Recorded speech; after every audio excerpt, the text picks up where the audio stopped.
Let's get it. The name is Law Nation. Without hesitations, nor deviations to the matter.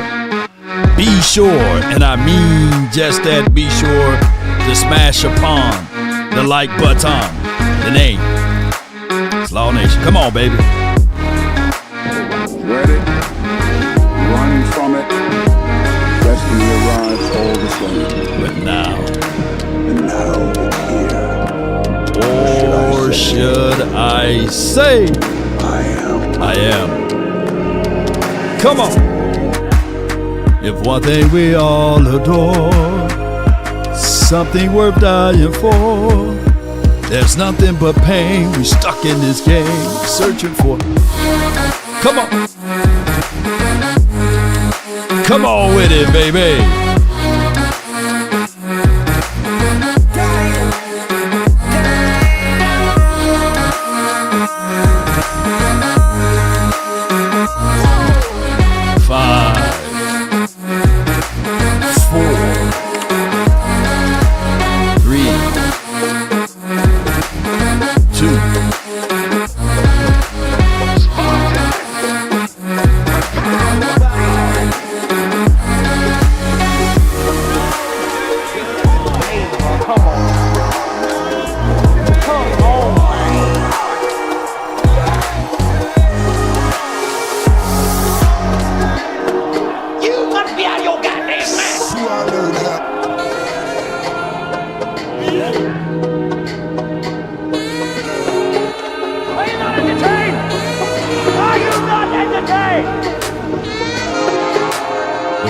Good afternoon and good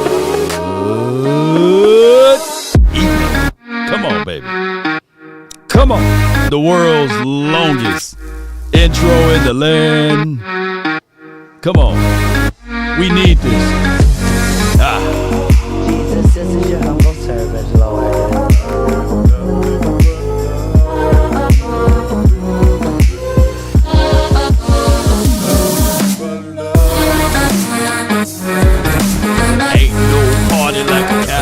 Party. Ain't no party like a Law Nation party, yeah.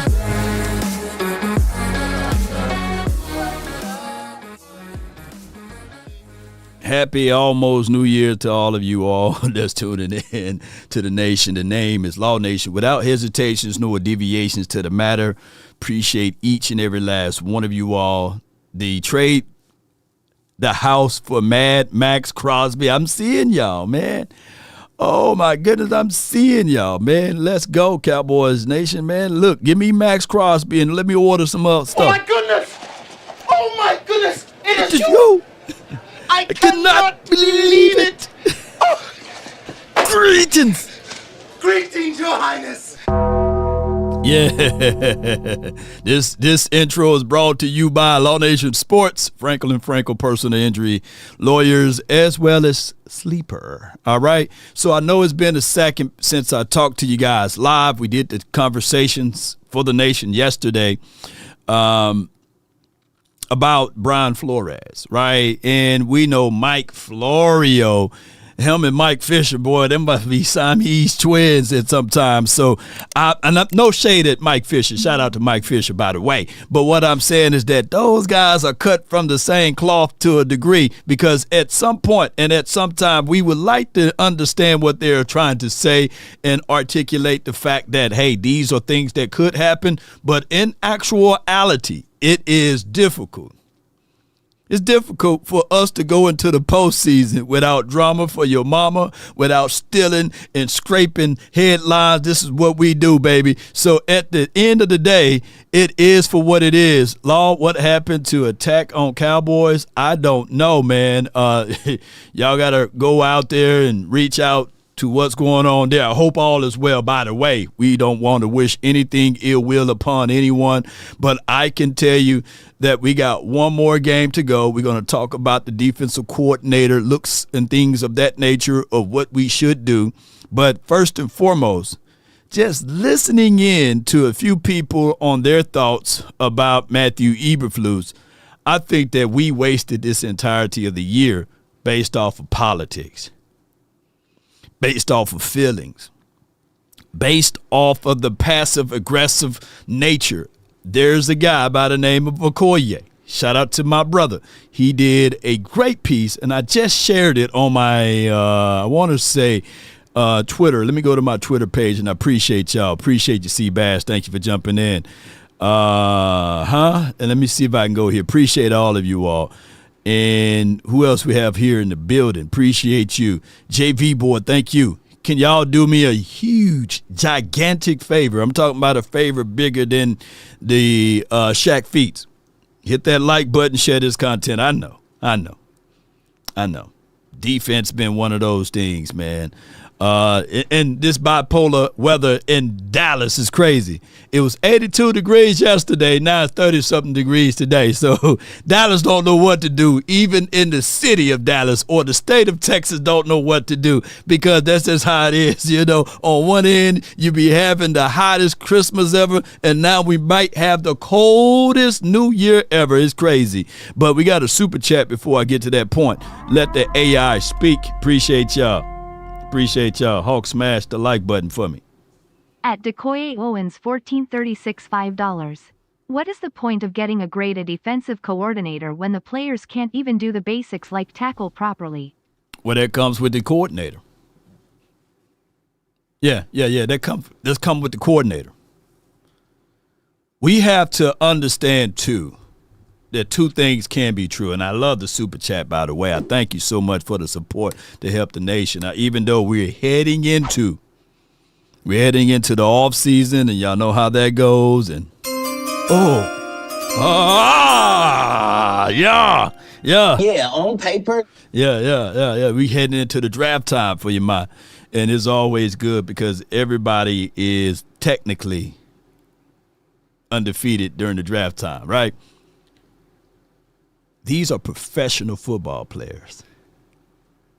Let me say this again. These are professional football players, meaning that they are the best of the best to come out of college to make the biggest stage.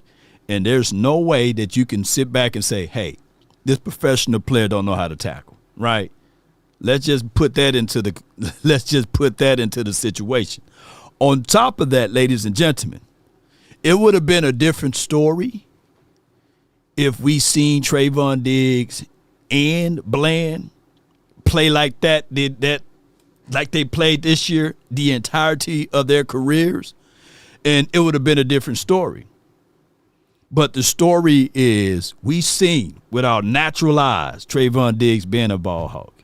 We seen with our natural eyes Bland damn near got the record for the Cowboys on pick sixes. You just don't all of a sudden forget how to play football. You just don't all of a sudden forget how to tackle. You just don't all of a sudden forget how to play coverage defense.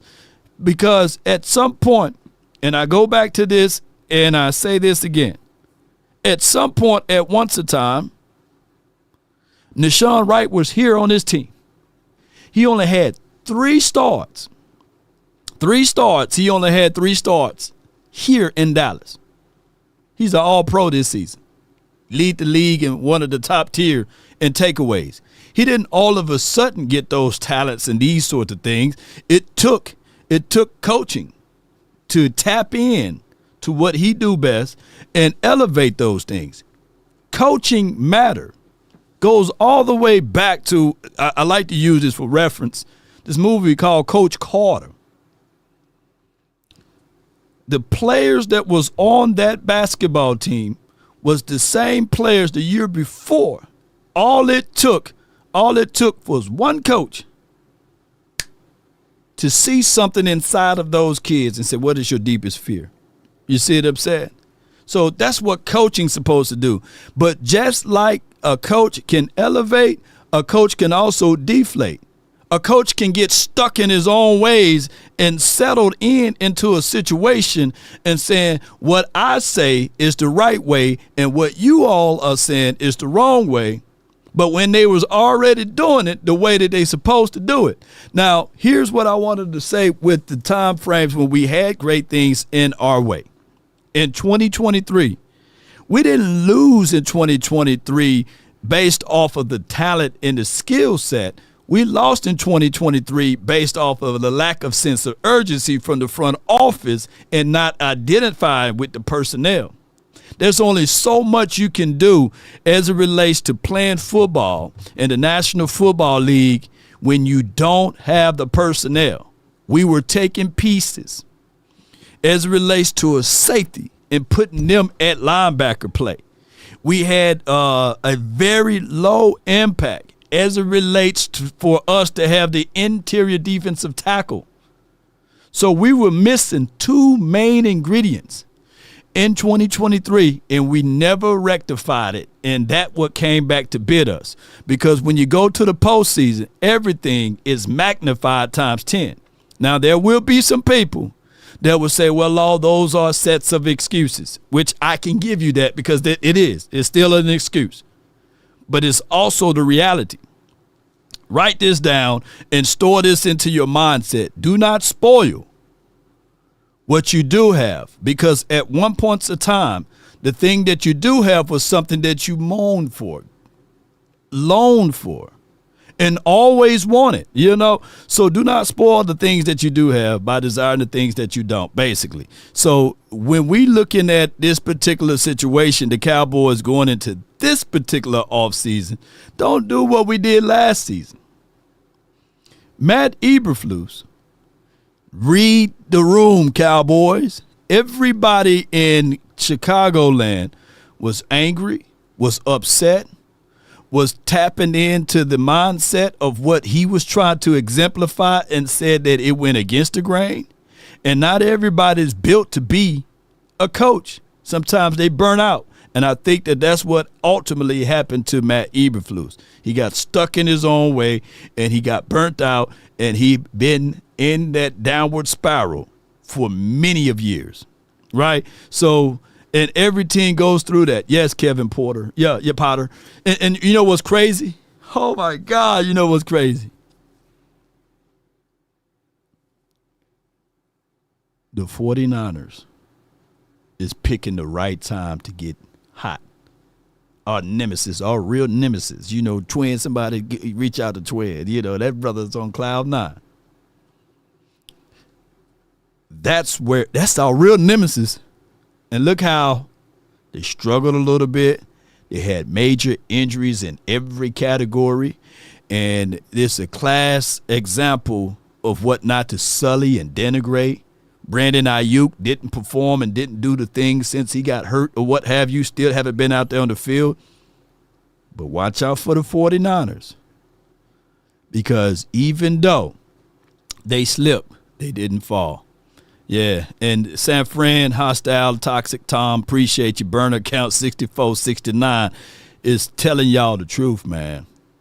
Well, Coach, guess what? They was looking for a defensive coordinator. And they said, let me go to a guy where I know for sure that if you know anything about the damn Jets, you know for sure they had that defense. Offense was very fickle. So they got Robert Saleh when all we had to do was just pick up that same phone and call Robert Saleh and say, hey, at the end of the day, we know what you can do. Nobody been talking about that from Chicago. The last time Chicago had really good defenses was when Lovie Smith was there. They fired that brother because he went 10-6 or something like that. Or before that time, that's when Papa Rob Marinelli was there during that time frame. But Chicago haven't been known for the good defense since those two been there. The Jets always been known for good defense. Offense just to be damned, right? Yeah. They win Saturday at home all the way. Yeah. Jerry is 100% our nemesis. Yeah. Good old Jerry Wayne and them. But let me pull this up right quick. Hold on. And I'm just going to play the front part of this. Based on, what we feel is best, and based on the matchups.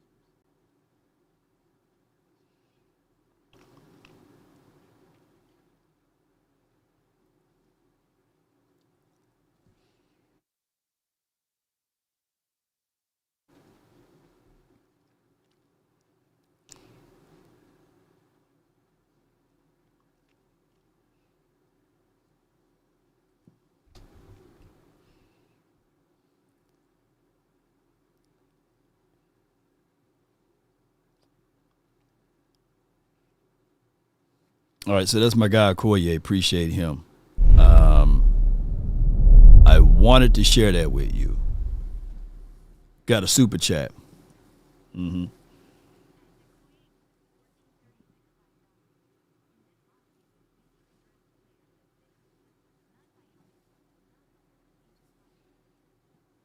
System fitting. Yeah. And let me see.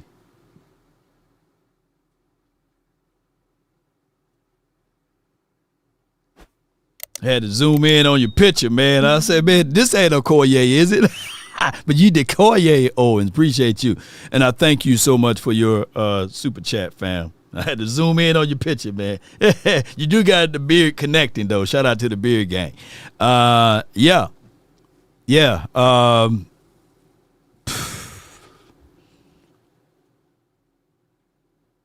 We so far away. We so far away with this Okoye, because here's the thing.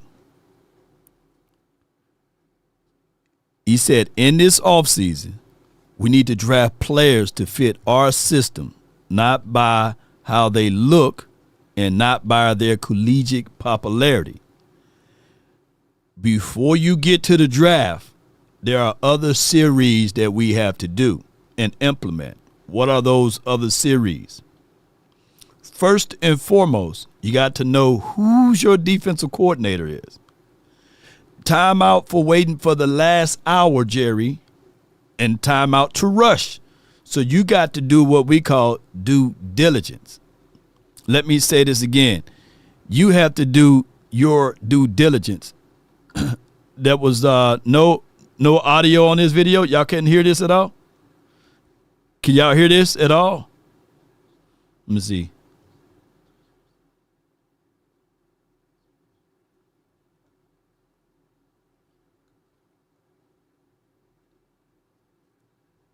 Y'all can't hear that at all? Let me know if y'all can hear that at all. Put a 1 in the chat if y'all can hear this at all. Play.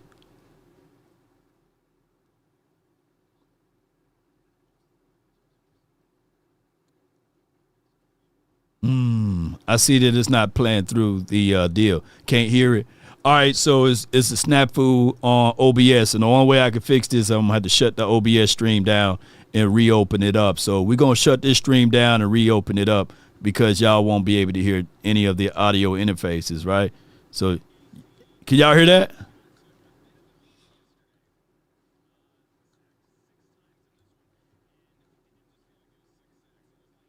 Way he was being brought down. Can y'all hear that now? Like, how many different times did you see? Can y'all hear that now? Let me see. Maybe I could do Control Alt Delete. Let me know if y'all can hear that. Okay, let me go back here. Maybe I fixed it in-house. Hold on. You know, what we feel is best, you know, and based on the matchups, based on what we have. And I don't like grits either, so. Hey. Craig Lothberg, 105.3 The Fan, Cowboys Radio. So, obviously, you're always plugging Dykes as a defensive coordinator. I mean, that's the voice in the personality of a passive aggressive person, man. I mean, somebody who really, you know, snippet. He looked like he was happy to say that about Diggs, man. Almost smiled afterward, you know, and that shows, you know, in the behavior of Diggs all season too. You can tell these two didn't like each other because of the passive aggressive nature of Eberflus. Okay, so y'all are able to hear that now, huh? Maybe I had to clear this. Yeah, I had to clear that out. You know, the volume low, but it's just Twitter and how he kind of got his video over there on Twitter, or the X app. So you guys are able to hear that part now, right? Yeah, y'all can hear it now. So, all right. So, but for those who couldn't hear the low volume on I got Okoye's side of it. Basically, this was after a win, and they try to change up a few things. Trayvon Diggs went rogue on a few other items, and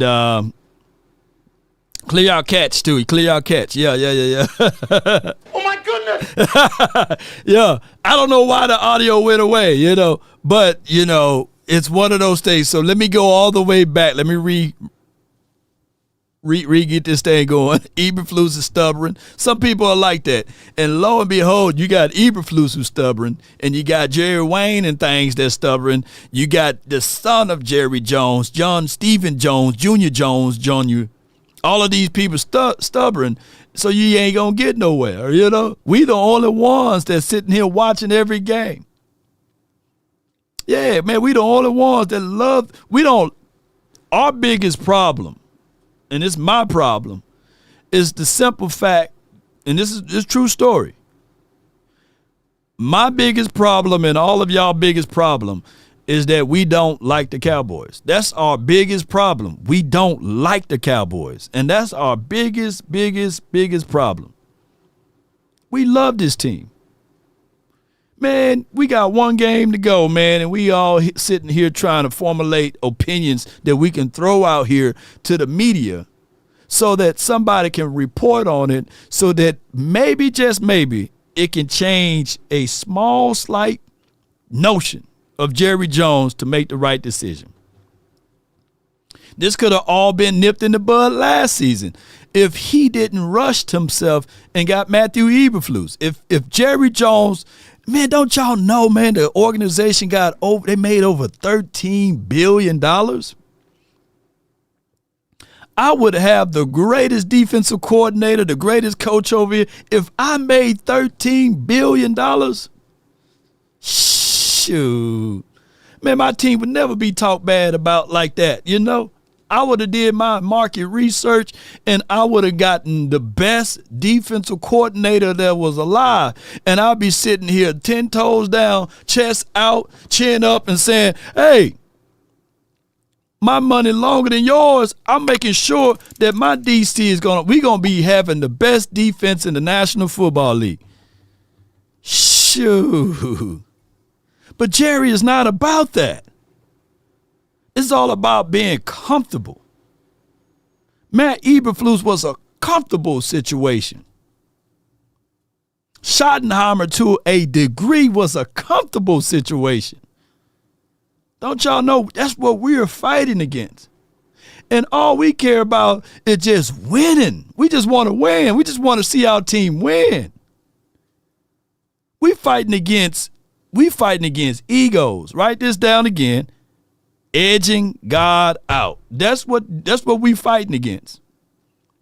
That's why Denzel Washington, at the beginning of the season, before we even played a single game, before there was a game determined over a blade of grass, my God, Denzel Washington, one of the greatest actors of all time, in my opinion, right? Motivational leader, a guy that's soft-spoken but can really move and galvanize the troops with his voice and his mind. He says, Jerry, I've been a Cowboy fan my entire life. I'm from East Texas. And Jerry, I'm going to look right in the camera and I'm going to tell you, all money ain't good money. Because, Jerry, you know what it takes in order to win because you won it before. But the thing is, you do not want to do it. That's almost damn near verbatim for what he said. Because he said he know what it takes to win an Oscar, Grammy, whatever, they give out movie awards. He know what it takes. So he know that if he's not applying himself, that he would not be able to get or receive it. So when I start talking about, is it Denzel Washington's birthday today? Man, happy birthday to him. Just how the multiverse work. Ain't this right, JV boy? So if he's not willing to do the small things, then the big things would never come. You see, the reason why we got them 3 Super Bowls in the 90s, and I know we just going by revisionist history and pulling up old stuff, is because when you operate out of the, boy, I'm going to make it a high vibrational conversation today. The authentic version of yourself will always be the rawest and the highest vibrational energy. You see, Jerry don't know football I don't give a damn how many people will say he played on the Arkansas Razorbacks, man, when in 1934, and he won a championship with them, and he owns this oil company, and he bought, just because you did all of that stuff, yeah, just because you was in a room with somebody else making the threes doesn't mean that you can shoot, right? And this is the thing, shooting three-pointers, you get what I'm saying. This is the thing. Jerry want validation from the wrong crowds to appear that he know what the hell he's talking about. And there will always be people capping saying, yeah, Jerry know ball, he know football. Well, he know not to get out the way because he need to get out the way. The authentic version of Jerry is a salesman guy, snake oil salesman if you want to say it, building brands, making money for the organization. But football operation, he need to step the hell away. And that is what's really going on with the Cowboys, because he stepped the hell away when Jimmy Johnson was building this. Remember this, Jimmy Johnson had control over player personnel as the general manager to a degree, plus the coaching. The Cowboys haven't been back into that same room of grace and mercy since Jimmy left. And keep this in mind, write this down. The Cowboys with that offensive line, when Jimmy was running this, not a single one of them boys was drafted in the first round. I'm talking about the offensive line. When you have good coaching, you can take a little bit out of somewhere and elevate it to be excellent elsewhere. Just like when I'm going to tie this all back in with Brian Flores. There's not a lot of people that you can name on the damn Vikings team. But you can for sure see that Vikings team was playing with grit. They were hungry. They were playing with sense of awareness. They were also playing with sense of urgency. And it didn't matter what happened as it relates to your skill set and your talent versus mine. All of their DBs are 5'10" and 5'11", and they went and created so much chaos. CD Lamb couldn't get the ball. My guy Pickens couldn't get the ball because that is what happened. King says, but who brought in Jimmy Johnson? That was the authentic version of Jerry Jones. That is what he's good at. Jerry Jones is a great communicator, a great collaborator to a degree, but he's a horrible general manager. He's a horrible player personnel guy. One of the things that he's horrible with is that he become friends with these players. Jimmy Johnson put the fire under the players. The atmosphere is over there. We don't need him. Troy Aikman, you didn't pay attention in class. Hey, I'm going to put Rodney Pete in if you don't get your act together. I'm about to bench Troy Aikman and put Steve Berline. It was never a comfortable seat for Troy Aikman. But if it was inverse, and it was the modern day Jerry Jones over Troy, Troy would never have a ring. Troy would be one of those Danny White guys, or to a degree, not even to that point. He'd be another Tony Romo / Dak Prescott. Have a team with some weapons around him, but not a complete team, because they will give these guys too much cotton candy, lollipops, and beyond. So that's where we at. We need a true person to hold these guys accountable. It's not quite strange that this team lead the league in penalties since 19 of 96. We are a very undisciplined team. How many times that we got into the red zone, money zone, green zone? We right there at the 5, and it's a false start. I get it if it happened week 1 or week 2. But damn it, it was still happening in week 15, week 16, week 17. I know Jerry don't control what happens on the field technically. But what happened is that the micro aggressions from the top falls all the way down to the bottom. As above, so below. So if coaching can't really chastise and bench and criticize their own players, and they don't have that autonomy, then people will always find a loose end. And that's discipline. We need more accountability and discipline here. We need more stern facts that, hey, if you mess up, you can find yourself cut. We held on to Miles Sanders too long. Miles Sanders should have been given the door from week 1. You're cut. That would have set the example. I guarantee you, people would have been like, you know what? We going to hold on to this damn ball. That's what Jimmy would do. We needed an example. We needed a sacrificial person, somebody that's going to get the hell up out of there when they don't follow the rules and regulations. Yeah. Sacrifice. Yeah, we needed some of that to go on. To a degree, if you was going to elevate Ryan Flanor, you should have set an example, at least from Cavante Turpin. Shout out to Cavante Turpin, or from Jalen Tolbert. But we held on to too many loose ends. Is what I'm trying to get at, and I know it's a bigger picture than that. But man, boy, I had to go on that little semi-talking conversation. But neither here nor there. Let's pull up Jerry on this defensive staff one more time, because I know that we talked about this. It sounds like to me, and correct me if I'm wrong, are you pleased with where you are scheme-wise and with the coaching staff on the defensive side of the ball? No, not at all. And we've got a lot of work to do there. I'm sorry if I have let my enthusiasm for the win yesterday misrepresent. No, not at all. We've got a lot of work to do over there. But we can do it. And we can do it with let's say manage the continuity that we don't have. Some of these teams have had the same continuity on their defensive scheme for years, and that still doesn't mean they don't have to make adjustments when they have injury. And that's the game. That's what we're in. And if you can't win and have some adversity with injury, you're not going to get there. All right, so you can't win and have adversity with winning, with injuries. Then what can it be? DP says Will McClay can go to. Well, Will McClay just signed his extension, right? I think he just signed an extension.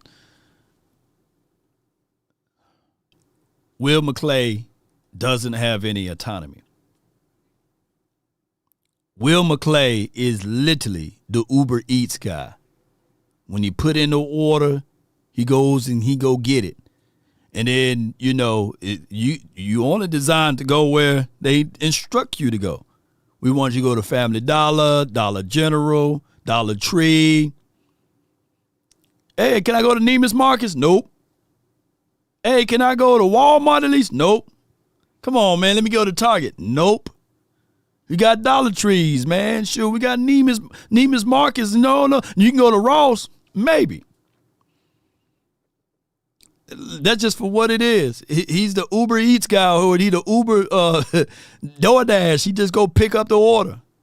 Sometimes, they ask you on DoorDash, if we don't have this item, would you settle for that item? That's literally Will McClay. Hey, if you run out of Sanborns, we got a Logan Wilson for you. Jeez. Hey, by the way, you better be happy about this Kenneth Murray dish. My goodness. Hey, he's something good. Yeah. Steinmart, something like that. And that's just for what it is. I'm telling you. That's just for who he is. So I asked Clarence, I said his name out loud, but I just asked him, I said, man, do Will ever push back? Do Will ever stand tall and bang on the table for something? Since I already said his name, he Clarence, he gonna laugh. Come on, man, quit it, stop it. He ain't one of them. Come on, Law. Come on, quit it. So, and I done said the man's name, but that's just for what it is. Will McClay is the glorified Uber Eats guy. The Dallas Cowboys are not really serious about that. Law, the issue is that there's too many hands in the jar. That I do agree. Like, if you stand tall on something, like for example, shout out to Jamad McCoy's uncle. I did a real small snippet on Jamad McCoy, and I said, I know, we know, you all know. are you willing to take that risk? He's coming out of Tennessee, playing for the Tennessee Volunteers. And I'm telling you, I love every bit of that dude's tape. Oh, my God. I think that by far he's better than that LSU kid. But the problem is we just been through there, man. Siobhan Revel, we just seen that with his knees. We just seen what's going on with Trayvon Diggs' knees. Yes, he's young. But I'm telling you, man, the kid, he's by far your best DB out of this draft class. If you have the 15th draft pick, are you going down that road again? A real general manager would stand tall on that table and say, hey, damn it, we ain't finna be the high knee boys. You know what I'm saying? Hey, I need to go get the LSU kid, and we're going to go with the LSU kid. And it's over with and done with it. We don't need to have Jerry Jones, Charlotte Jones, Jones Jr. Jones, and the whole entire staff to go back and forth. Look, who's going to make the finite decision and be done with it, and nobody speaks a word of your loss? That should be done. That's how it's supposed to happen. The IR boys. Will stood on the table for Mozzie. This is from Roy Williams. So if that the case, if Will McClay, if he stated that he stood on a table for Mozzie Smith, then there should be also added to, for anybody that knows any levels of football, they should say, hey, even though it's Mozzie, it's going to take 3 seasons at minimum for any impact. He's a good investment piece, but we got to pair him up with a solid veteran. Did they do that? Yes or no? And don't give me Jonathan Hankins. It's okay that if you make a move on a draft pick and it becomes to be damned. Law, do you have any truth with that? The same team that we are praising now, earlier when the show started, they drafted a guy named Javon Kinlaw, who was considered a bust. That Mozzie's first 3 years are way ahead of Javon Kinlaw's, by the way. But the 49ers drafted Javon Kinlaw. Did you hear words of news or rumblings about how busty he is? Did you hear how terrible he was? No, they didn't leak that out. They said, you know what? We going to continue to move. We got an idea, an identity that we're going to build with our front 4, and our D-line is going to be solid. So what they did is they got a veteran piece. So they're just for what it is. We need to be able to mess up on draft picks, but also make sure that you cover up with your mess up quickly. See, what we tend to do is we will waddle around and get emotionally tied to this particular situation. Nick Bosa was one of the first players to damn near get paid $250 million too. And all you seen, and I'm not trying to be a 49ers guy, is all you seen with the 49ers, they continue to bring in edge rushers. They continue to bring in other defensive players. They didn't pin everything on Nick Bosa. And believe it or not, guess what? Nick Bosa ain't that good on stopping the run. But do you hear that all around the world? Hey, man, the 49ers, Nick Bosa ain't that good against the run. He's not that good on stopping the run. You can run right at him. But the Cowboys tend to. They draft one position and never put other complementary pieces around them. And that's what gets us into these problems. Yeah, we messed up with Mozzie. So did the 49ers messed up with Javon Kinlaw. Yeah. They always trying to get better. Ain't that right, hostile, toxic Tom? So instead of here's what we do. Here's what we do. On our star-studded players, we say they must win the game at all costs. Dak must win the game at all costs. He got to be the O-line. He got to be the run defender. He got to be the defensive tackle. He got to stop it at all costs. Brock Purdy getting paid $250 million, hurt all this season, and not a single word brought up about his money, about what he must do, but it was also about what the team must do collectively.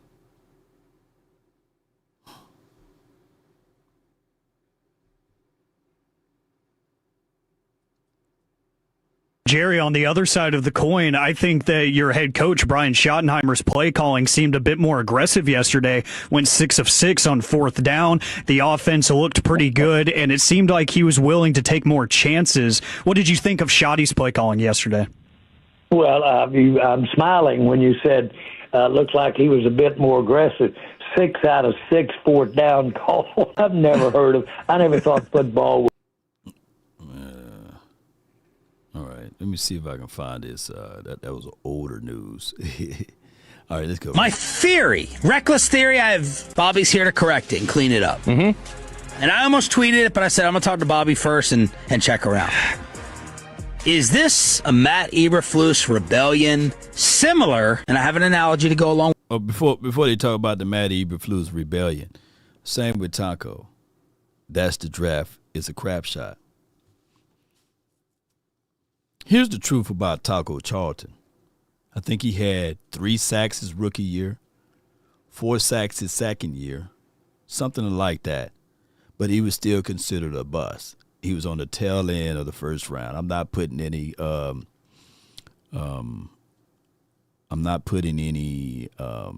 cover over this. Shout out to Taco Charlton and everything. But the problem was, people fail to realize, we drafted Taco to replace. We didn't draft Taco to complement.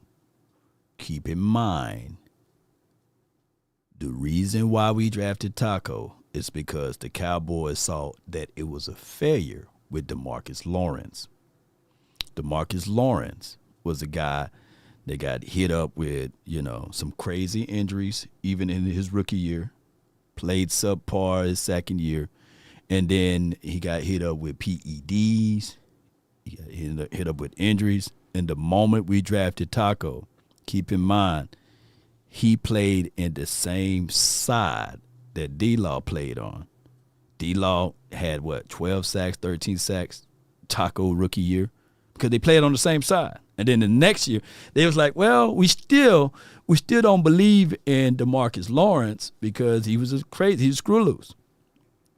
And Jerry was talking about war daddies and all of this stuff. And they franchise tagged DeMarcus Lawrence twice. That's money that you couldn't recoup. You can't spread out. You can't go use to get other players. When we franchise tagged DeMarcus Lawrence twice, and then on the third year, we went on ahead and gave him a contract, that is hustling backwards, because at some point, you're supposed to know who your player is because you drafted your said player. So what happened was we bottlenecked to a degree. We franchise tagged him twice, and then we end up giving that kid a full and a long contract. People fail to realize so many people were talking about Dak this, Dak that. DeMarcus Lawrence counted about $21 to $22 million against the cap. And his contract was kind of crazy over the course of those years.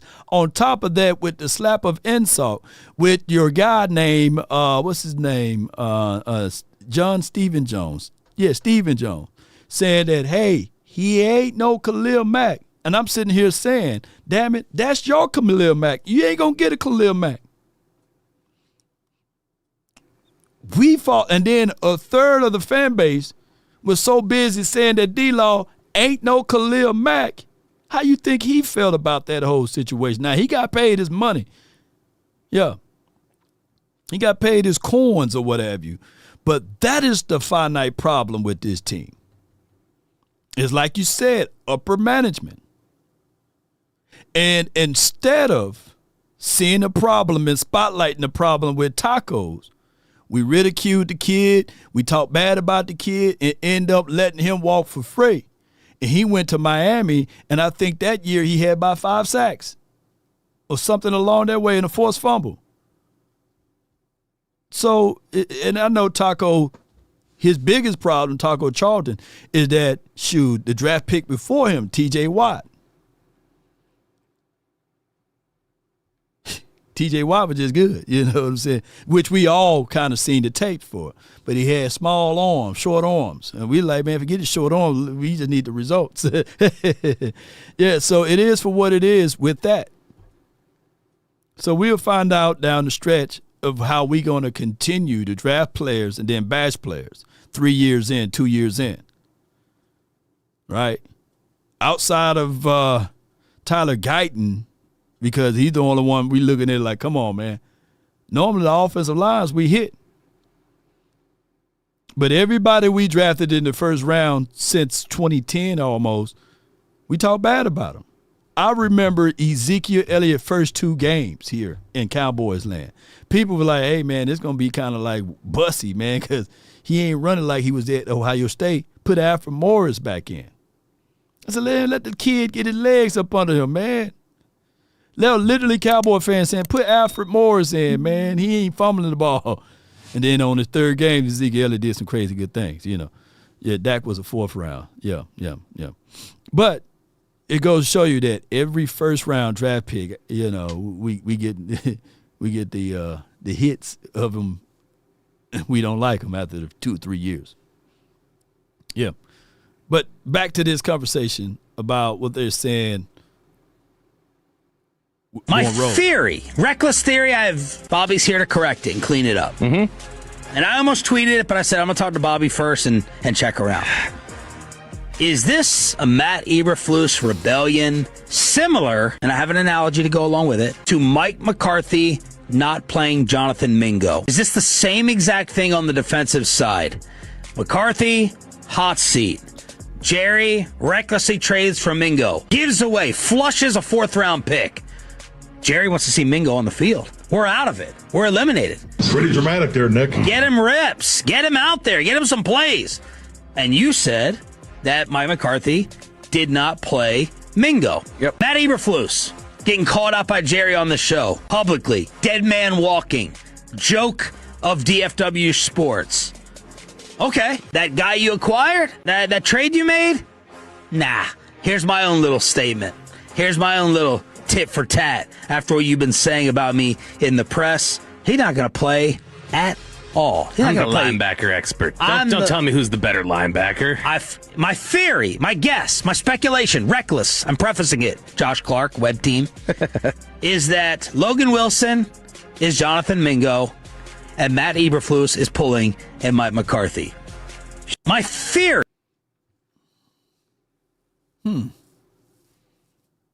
Well, that means Matt Eberflus should be gone. You know what I'm saying?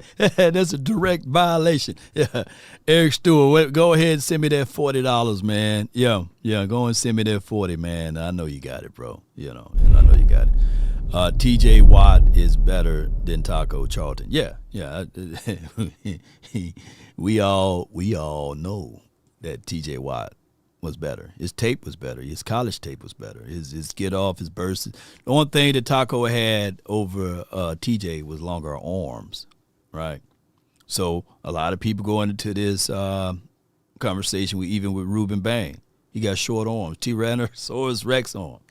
Man, what can be the impact? Forget all of those measurables and how tall you are and how short you are and all this stuff. Look. The only thing that you need to do is what are the results is what you need to look for. Now, based off of that theory, shout out to 105.3 The Fan, but based off of that theory, if Matt Eberflus went rogue, man, come on, Jerry.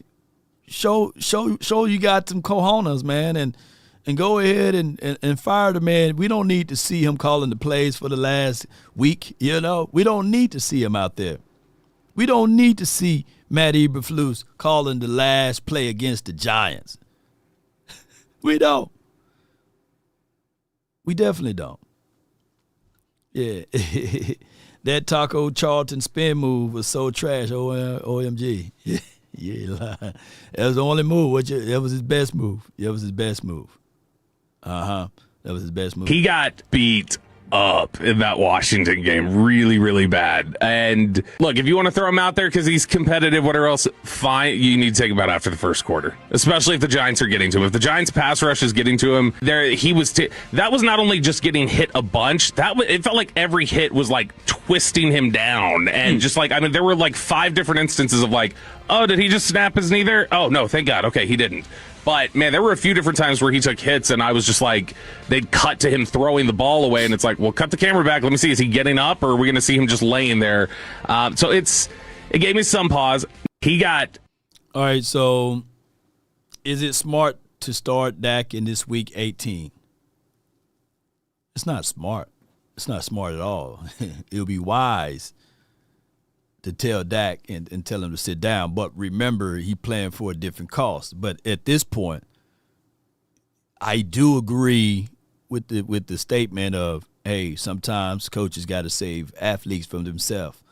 And whether it's a situation whereas you want a feel-good win, you want a feel-good story, if Schottenheimer's saying that he wants to end this season is not as with a losing record, I get that. You don't want to have that on your resume.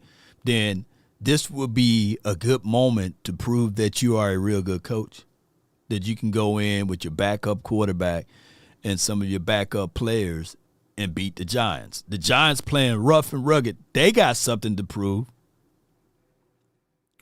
They got something that they want to leave and fight for differently from us. Differently from us. Why? It's because in the last 5 or in the last 10 seasons, they haven't been subpar. I think that there's a crazy record. The last time that they won anything was when they was on this damn boat with Odell Beckham. They're doing a little boat thing. I forgot the coach that was, I think it was Judge or something like that. I forgot the coach that they had during that time frame. But that was the last time they had a winning season. It was Odell Beckham and them with the Roman noodles has on his head, you know. So it's been they fighting for that,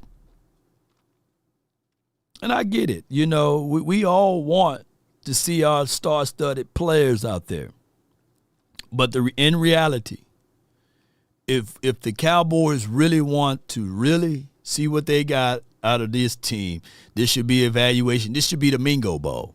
Yeah, I need to see Joe Milton throwing the ball to Mingo and Jalen Tolbert and Kevontae Turpin, Malik Davis, T.J. Bass, and them. I need to see that to be the situation. Let's turn off the scoreboard. Yeah, because the last thing you want is something, I'm not saying football is any given Sunday. We know about that. But in a game that we know for sure that when it's a rival game, when it's a situation and scenario,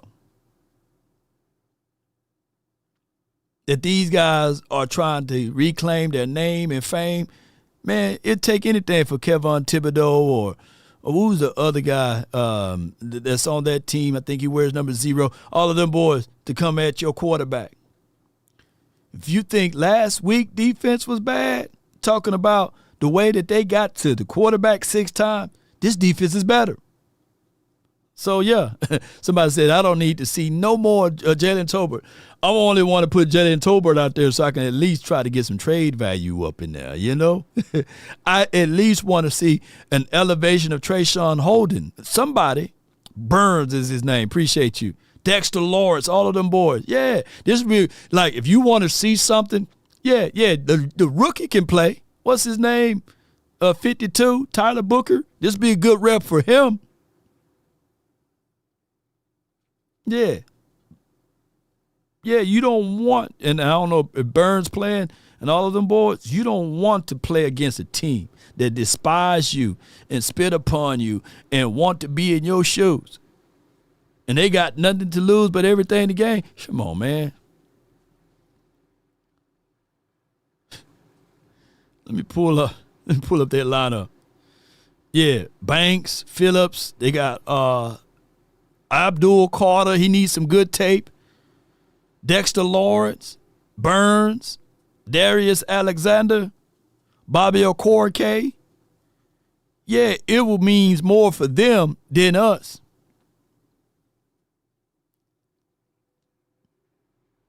Giants will be headhunting, yeah. Yeah, I bought some candy out there. Stupid coaching, but I can say not that to you. Appreciate you, man. Thank you so much, man. Appreciate you, bro. Appreciate you, man. Yeah. I thought Jadeveon Clowney was good in this one. I would absolutely, if he's willing to come back and sign right away, if he's willing to have a deal in the spring, then what's the go deal? for it. Two for 15. 8 guaranteed. Man, he was really good this year. It makes me wonder if it might be more like he could be 2 for 20 or something. And maybe there's different escalators in there. Maybe it's more like 2 for 16. And there's just, hey, if you get this number, you get this incentive and different things like that. But man, I thought he was really good. I thought Jadeveon Clowney was good. Yeah, no doubt. I would definitely figure out a way to re-sign Jadeveon Clowney. I would definitely like to see him. I think that could be a good move for us to bring him back, for him to go through the off-season thing. He did state that money motivates him. But before I sign Clowney, this is just me. Don't shank me with the butter knife. I will figure out that angle with Max Crosby, though. I know that he from Texas. He just scrumped with the Raiders, right? And sometimes you got to give to get something. Now, we got some guys that's on the low end, like the Winfreys of the world, the Peyton Turners. Maybe we can figure out a way to do a package trade deal. Who else we got? Somebody can say, or something, to get things moving. Maybe we can do that. But these are the top 5 Cowboy free agents that should return. Priorities, Cowboys. George Pickens. Figure out a way to bring back George Pickens. Stop playing around with your food. Start off this offseason with the notion, at least just do it once for us, Jerry. Stephen Jones. Can we go into the offseason with all of our troops already signed, sealed, and delivered? He's the last pace. You go in and you go out there and you go and grab George Pickens and you say to yourself, all right, he's here for the foreseeable future. Brandon Aubrey, let's go ahead and get that done. Let's go ahead and knock that out. Javonte Williams, here's what I want to do with Javonte. And I saw what Derrick Henry was able to do the other day. I'm like, damn, bro, that's good. Go get him, man. TJ Bass, to a degree, he's a good serviceable swing guard. I would bring him back for a cup of coffee. I'll definitely go back and bring him up for a cup of coffee. These are the guys, top 5 guys that I will all bring in. Please no franchise tag. Please no franchise tag. But the hand would be that the Cowboys go into this season, this off season, with the drama.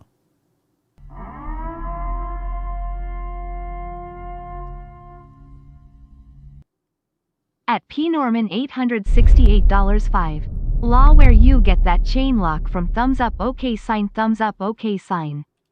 Yes, DC the jeweler in Dallas, man. He's one of the better ones here in the state of Texas here. And he does a great job, man, of getting us the custom-made jewelry and these sorts of things. It was a gift from my PR staff to me, and I really appreciate what they were able to do. They got all type of pieces that they do for the community and beyond. So shout out to DC the jeweler. He's located here. I'm going to send y'all his page or what have you. And just tell him Law sent you. Appreciate you. Thank y'all. Mm-hmm. Yeah. Appreciate you. Yeah. Boy, we got the super chats. Appreciate you, Norm. And I just put his link in the description box there. Crosby should be the Charles Haley of the team. I'm willing to give up one of those first-round picks alongside with a day 2 pick. This is from G Cowboy. You sound like you wanted to win, you know. You sound like you wanted to win. Jay Sar says, would you give this year a first and next year's second for Crosby? I will, shoot. Here's the thing. Here's the thing. That when we started doing these type of situations and scenario, the Cowboys it was a gift. I ain't got no money, hostile, toxic, tough, brave man law. I would never show people I have money. Yeah. But hey, jury you can always insure, by the way. So if anybody want to, oops, did I say that out loud? All right, man. All right, got the AI. Eric Stewart 3167. We're gonna let the AI breed upon that one. You know what I'm saying? Yeah.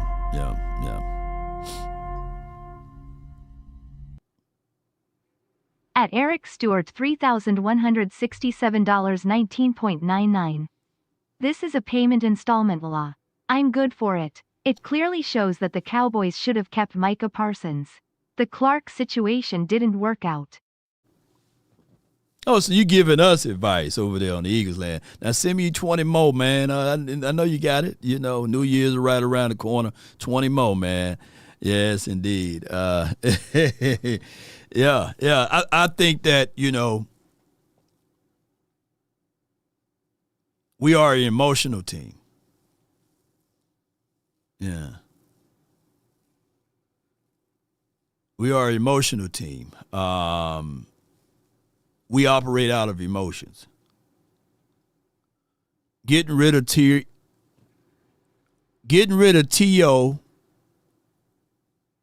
the same year we drafted Dez Bryant was an emotional decision because they wanted to be able to say, I think it was the same year, right around the same time. They wanted to say, hey, we're moving on, we're getting this thing going. And you still had to pay Terrell Owens' contract for the next 2 years. That was an emotional decision. Get rid of Dez Bryant was an emotional. Well, not paying Dez Bryant earlier was an emotional decision. Not keeping DeMarco Murray was an emotional decision. Getting rid of D-Ware was an emotional injury decision, right? Because there was a lot of people saying that D-Ware don't show up in postseason play. Like he disappears when the postseason happened. Listening to the 4-ladder, the 3-ladder networks, that was an emotional decision. Roy Williams, an emotional decision. To a degree, Jason Witten is a better football player than Marty B, but Marty B was the better athlete. Not being able to challenge those emotions, right, was an emotional decision. We are an emotional ass team, right? That all we had to do was sit.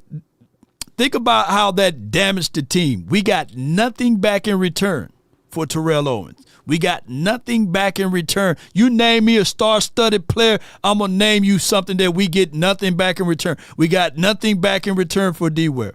We got nothing back in return for Martellus Bennett or whatever you call him, Marty B. And he was a great, difficult target to create mismatch.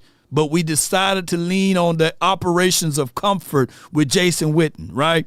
We got nothing back in return for D-Law. We got nothing back in return for any of our star-studded players. Yeah, so we are an emotional team, and that's our problem. Now, finally, for Michael Parsons, at least we got something that we can probably get some land and real estate back. If the Cowboys are smart and wise, it's hard to find an edge rusher in the National Football League.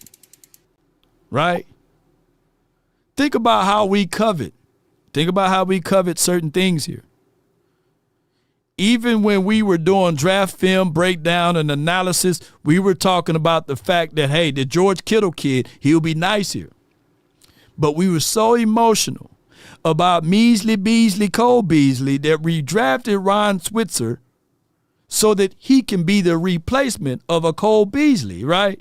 And we passed up George Kittle. But I know revisionist history is one of those things, right? So we are an emotional team, right? Marty B was an idiot, but he a Super Bowl champ, right? And I get what you're saying, my guy. Marty B was crazy, sweet Zeke. Appreciate you, man. So this is from Bama Boy. Hey, Law, it wasn't Dak this time. It's Eberflus' dreadful defense. My eyes still hurt from watching it. Yeah. So, yes, indeed, man. It's just crazy, man, how emotions get in the way and how it affects us in so many angles, in so many areas, and so many things that we can look at this and say, it is for what it is, Cowboys Nation. We are a very emotional tied team. And speaking of that, if the Raiders, Max Crosby, all he want to do is play football.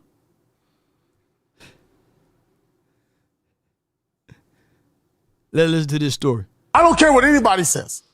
You pay all that money in Vegas to go see Max Crosby, to see Brock Bowers. You don't want to see the backups. You want to see those guys. And the thing that's interesting, Max Crosby, I believe, the last 6 or 7 games, has played in every game, every snap. I was with Max for 3 years. And I understand the pain, the effort, the sweat, the blood, the tears that he puts into that organization. And I know it hurt him to be set down. And that's why he probably went home and said, you know what, I need to breathe. I have no doubt he was pissed off, but I think it was the right choice, AP. Yeah, for the organization, but as a player, you are paid to play 18 games. Yep. But okay, you just said it was better for an organization. So what would you have done? Yeah, I need a quarterback. Okay. So you say, so Max, there you go. You go sit over there. I'm not talking to Max. I don't care what anybody. He said, hey, y'all, they need it. Raiders are probably a quarterback away. I don't know. The thing is with Max, and I'm just showing it's the differences of the two. Probably be the same thing with Trayvon Diggs. I like Trayvon Diggs, but if things are torn a certain way as far as the organization and their players, then why not? Why not? Why not? We emotional, It is for what it is. Crosby about 26, 27. Yeah, he's still young. He just look old. You know what I'm saying? He look old, but he's still young. And before we go a little bit further. Sleeper is the #1 fantasy sports app. It pays to know sports. Pick more or less on top players. Your first pick is on us, so start winning now. Play in Texas, Georgia, Minnesota, and 27 more states. Pick anytime across all sports, pregame or live. Over 10 million players are already on Sleeper. Make your picks count. Score up to 1,000 times your cash. Join today. Get up to $100 credit using code LAW. Call your shot on Sleeper. Download now. No doubt. Download Sleeper. Use promo code LAW. $20 from me to you will be into your account. Keep in mind when you use the Sleeper app, just know you put $100 in, they will match all the way up to $100. Give it or take it. Yeah. Sweet Z says, hey, man, I love you, Law, but Marty B was a grown man in the child's mentality mindset, something like that. Coaching matter, though. Coaching's supposed to be able to channel that energy and get you going. I mean, think about, and I'm not saying that Marty B is on the Charles Haley aspect, but Charles Haley went into a room and whipped his whole meat out, right? Like literally whipped his meat out. You know what I'm saying? That's very childish. That's very emotional, and that's very crazy and bipolar, right? But you got to learn how to challenge those type of things. Marty B got him a Super Bowl ring now, I believe, right? Don't he got a Super Bowl ring? Whereas we got guys that played in the league for 30 years, 30 seasons. Technically, we haven't been to those areas because we don't know how to challenge those off situations. Sometimes your off guys are your best guys, right? Yeah. I think Stink, whatever that guy's name, he used to take a piss on himself before every game. You know what I'm saying? Smell like urine all the time. So it's crazy. And that's credible, So we can't say we're getting rid of a guy because, of his mentality, mindset. You're supposed to be able to galvanize that, Where would you send Diggs then? This is from Seabass. Maybe we go into that room and say, the Raiders, Sweet Zeke, man. I'm just casually talking about that. The main problem with this defense was that there was no pass rush, poor secondary play, and a bad mix. Yeah. Also, with that being said, it was also a bad situation of communication. Crazy folks make the great athletes. Look at Dennis Rodman. Yeah.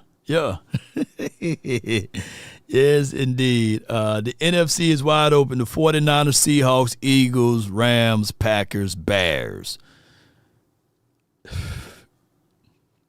And we let politics get in our way, We did. We let politics get in our way and the inability to necessarily get out there. But let me talk about Brian Flores to this degree. And I get it. We all can go back and forth. It's hard to put the toothpaste back into the tube. I get the whole notion that we really want something to happen for this team and to this team and all of this thing. But to me personally,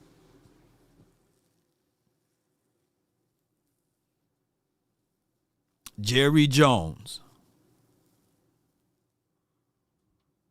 if he fool around and say, hey, I'm finna get Brian Flores on this team and I'm gonna sit back, enjoy my time watching this team develop, then that would be an eye-opener in a good way for us. But we all know that when we think about Brian Flores, and I'm trying my best to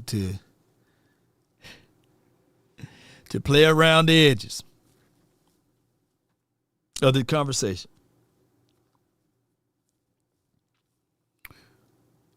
I think that Brian Flores would ultimately make it very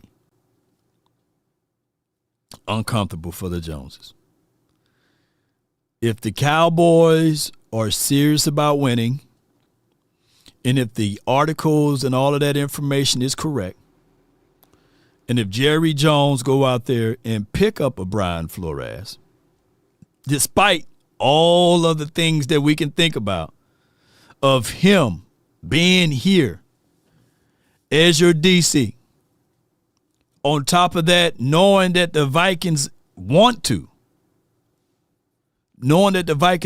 extend him, meaning that the Cowboys got to also match whatever the Vikings willing to pay or pay more, then man, oh man, there will be a lot of things that I would take away from what Jerry has done, and I would say that this team is really about winning because they dismiss all of those other things.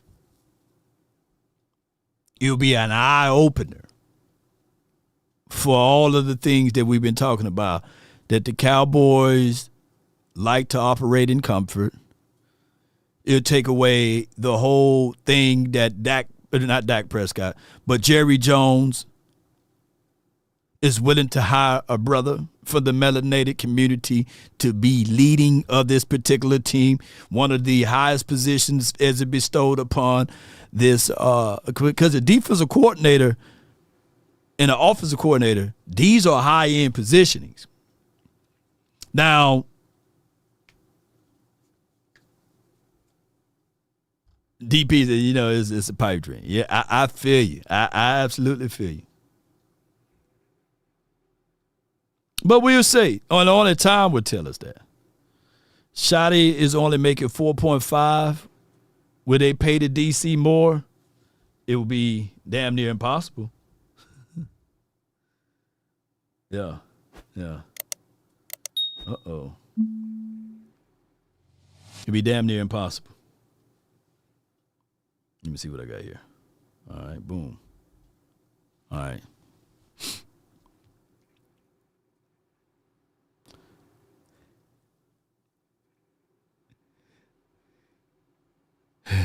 Let's just go ahead because since I'm cookie cutter pressed for time. It starts from the first phone call. Most of the time, you're going to talk to Gene Burkett, a 30-year partner. You're not going to talk to some employee that just got put on the phones that day. There are things that are so crucial, especially if it's a cataclysmic event, to have our experts get out and look at the vehicle, witness statements, photos, the whole thing. Call Frenkel first. Chosen by the people, feared by the insurance companies. Call Frenkel first. That's 214 or 817, every three that you can dial, ladies and gentlemen. Be sure to reach out to our proud partners, Frenkel and Frenkel Personal Injury Lawyers, backed by a combined of 100 years of experiences. These are not vampires, but they will vamp for you. So let's be sure to reach out to our proud partners. If you slip and fall and you hit that hip at work, oh, Lord, you know how bad that could be. Don't worry. Reach out to our proud partners. They say if you fall, try to land on your back, because if you can look up, you can get up, and dial Frenkel and Frenkel Personal Injury Lawyers.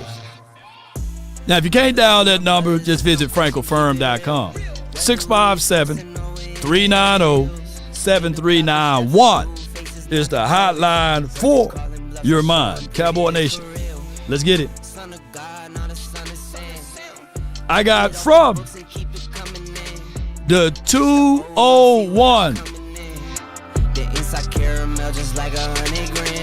100 grand. They just shot you out. There you saw that. Yeah, you saw how I did that. Okay, DJ Law. Okay. Yeah. I saw the opportunity and I took it. Yeah, I said the inside caramel, just like 100 grand, man. I said that's the man with the plan, and boom, I got 100 grand in, man. What's good with you, man? Man, listen here, man. Jerry Jones, you just saw what happened yesterday when you had a quarterback ain't get no yards in the second half and they still won the goddamn game. So all y'all people talking about Dak Prescott this, Dak Prescott that, he had the #1 offense in the league, and you even got content creators that got a channel. If I knew his name, I would blast him. That just shows he's not important. His whole channel is Dak Prescott ain't this, Dak Prescott ain't that. They doing it right. Shut up. Shut your preach. Oh. Preach, man. Did you see that? I know you probably just glancing at that, but this brother was 13 for 27, 110 yards, man. And they won the game. In the second half of a game, no yards. Zero. That's defense, man. You know. In the whole second half, he ain't get a yard. But y'all Cowboy fans, he's a winner. No, it's the goddamn defense. Defense, man. And you know what? You know what gets me all the time, 100? I love the energy, man. You know what gets me is that people will literally have arguments that we always had defense and these type of offensive like weapons for Dak Prescott, and he just can't get it done in the postseason or even when games mean something. I'm sitting here like, man, these people just don't see football, bro. They don't see football. They just see opportunities for clicks. These same people that talk about Dak Prescott, AJ and Smitty over there, and Saquon Barkley, where y'all at? Where y'all at? It's quarterback getting paid too much. I don't hear none of that. Man. But I same time, if Jalen Hurts was over here long, do you understand Law, that chat right there. In that chat, it would be get him out of here. He's getting paid too much. There's no way we could win in the playoffs. They would be killing Jalen Hurts right now if he was a Cowboy. Tell me if I'm lying right now. Man, and I was just having this conversation, and the craziest thing with the NFC, if you have a little levels of defense and the weather's in your favor, the Eagles can go their asses back to the Super Bowl. You get what I'm saying? And win it. And win it off of technicality. And they ain't got an offense worth a damn. They don't have an offense worth a damn.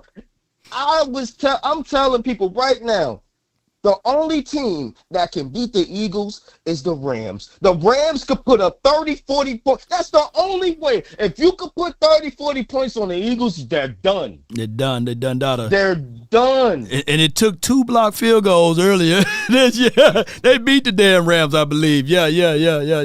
But I'm talking about this playoff time. Playoff time. Is totally different. It's different. From playoff time. It's flat totally out different, bro. And that's what. Like this, that what really hurts, man. This season really hurts because of the simple fact that we had one job to do, and that was for this team to be on the same page. And you can clearly see it's already been torn in half, defense versus offense. We could have stopped this in like week 4, week 5. Jerry Jones, you want to repair this? You say you tired of this? You say you sick of this? Get all that politics. That's why we can't win, because of the politics of Dallas, period. Yeah. Get a black man in here. I'm going to say it. Get an African-American black man in here whose defense is number 1 in the whole goddamn NFL. Get his ass in here, Jerry Jones. I'm going to say it. I ain't got to be political. Oh, look at my African-American over here.